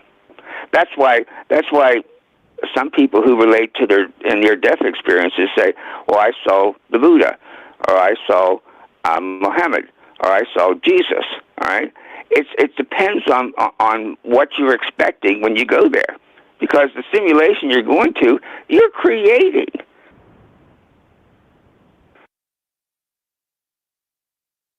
Hello? You're creating, is what you said. Yeah, and then you paused, so I thought you were collecting your thoughts. Everything that in our experience, from this reality to the next, we create our own. I like it. I like the idea. Before. So maybe Mr. Dick did have a role in maybe pushing forward a better world for us to create in, right? Maybe again, like I would say. You can change it. Right? You can change it any time. I put a little something there that's a little wacky. Maybe seems some kind of wacky to some people in the chat. All right? But I'm tired of this reality with these oligarchs. I'm tired of what they've been doing. Even though if I'm to believe what I profess all the time, I created the reality. I wrote the script. All right? I'm tired of it and I want to change it. I'm reaching the conclusion. All right, that I've written the beginning and the middle of that script is done, and now it's time for the conclusion, the climax. And that climax is that all changes. There's a big bubble that's going to burst, and those people are going to be, suddenly vulnerable to retribution for what they've done. And that's happening. That's going to happen. I believe that tremendously. And look at that. And when I say about you choose to leave the simulation for the other simulation when you die, look at Henry Kissinger. He chose, you don't have to leave the simulation. If you just want to live in the simulation forever, you can do that. Look at Henry Kissinger. That's what he's doing. How old is that guy? He's like 99, right? Like, holy shit. He decides, and Betty White likes it so much. Look at her, right? Yeah. But you can live as long as you want. Both those people had wonderful lives, so they're reluctant to leave it. So that's why, and that may be about longevity. Is if you enjoy the experience, you're going to live as a ripe old age, because before you decide you're tired. And you want to leave for the next stimulation. Yeah, I love it. I love it, man. That's about all I have here. My friend, I just thought I'd call in because this is my thing. I also have written several stories along these lines. All right, and the book I sent to you is the seed of everything that I've come to understand, and we do understand it. We know who we are from up to the age of 4 to 5 years of age. We know the truth about our own reality. It's just that we decide to come into the simulation, to come into the game.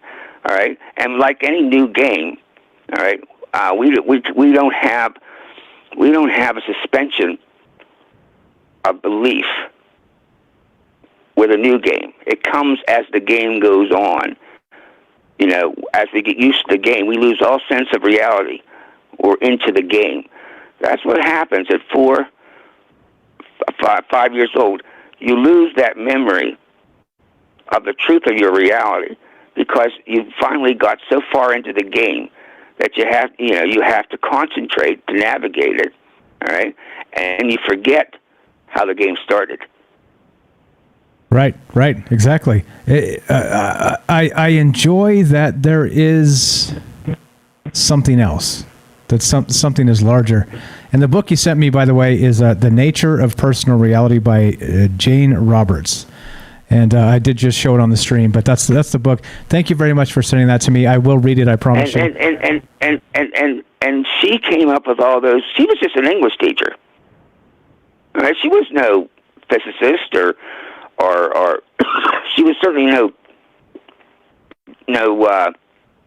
brainiac, physicist, or anything like that. All those concepts that you talked about tonight are in that book. All right. How did she know all that? She claimed she communicated with an oversoul named Seth. All right, and then he communicated the truth about reality to her. Like a medium. And her husband would then transcribe it, and then it became a book. All right? There's no way that either one of those people could have had those types of ideas, the physics, everything down pat, because neither one of them were trained in it. But it all is just exactly like your program tonight. It was same thing, and this was not in 1979 with Mr. Dick. This was back in the late 60s, early 70s. Nice. I love it. None of this, when Spring's theory, and none of this stuff was even on the plate. I love it anywhere. I love it that none of this is new. Like they say, right, that the term is nothing new under the sun.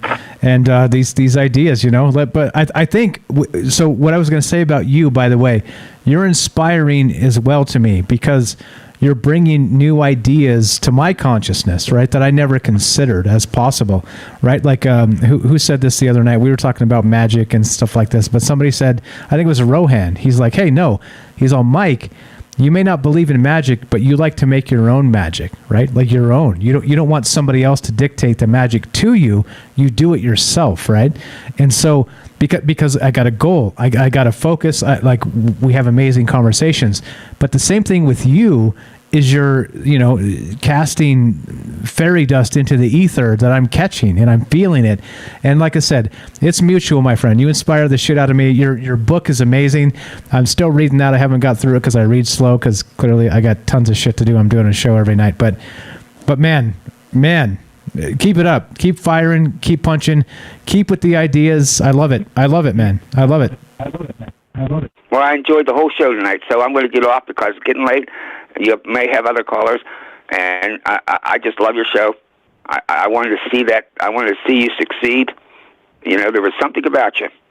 All right, you just are so professional in what you do. You may not think. I don't know what your attitude is towards yourself, but you're as good as any $6 million broadcaster on television.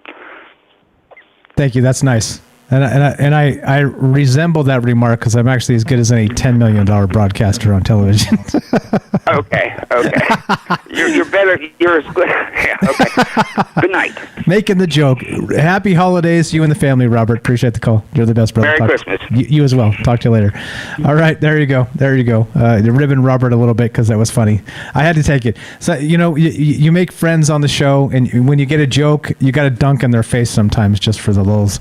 Amazing stuff. Robert is a fan of mine. I've been a fan of his for a long time. He has a book called Stories from a Fractured Mind, the Robert Collection. You guessed it. Links in the description. Check it out. Great writer. He says he resembles Rod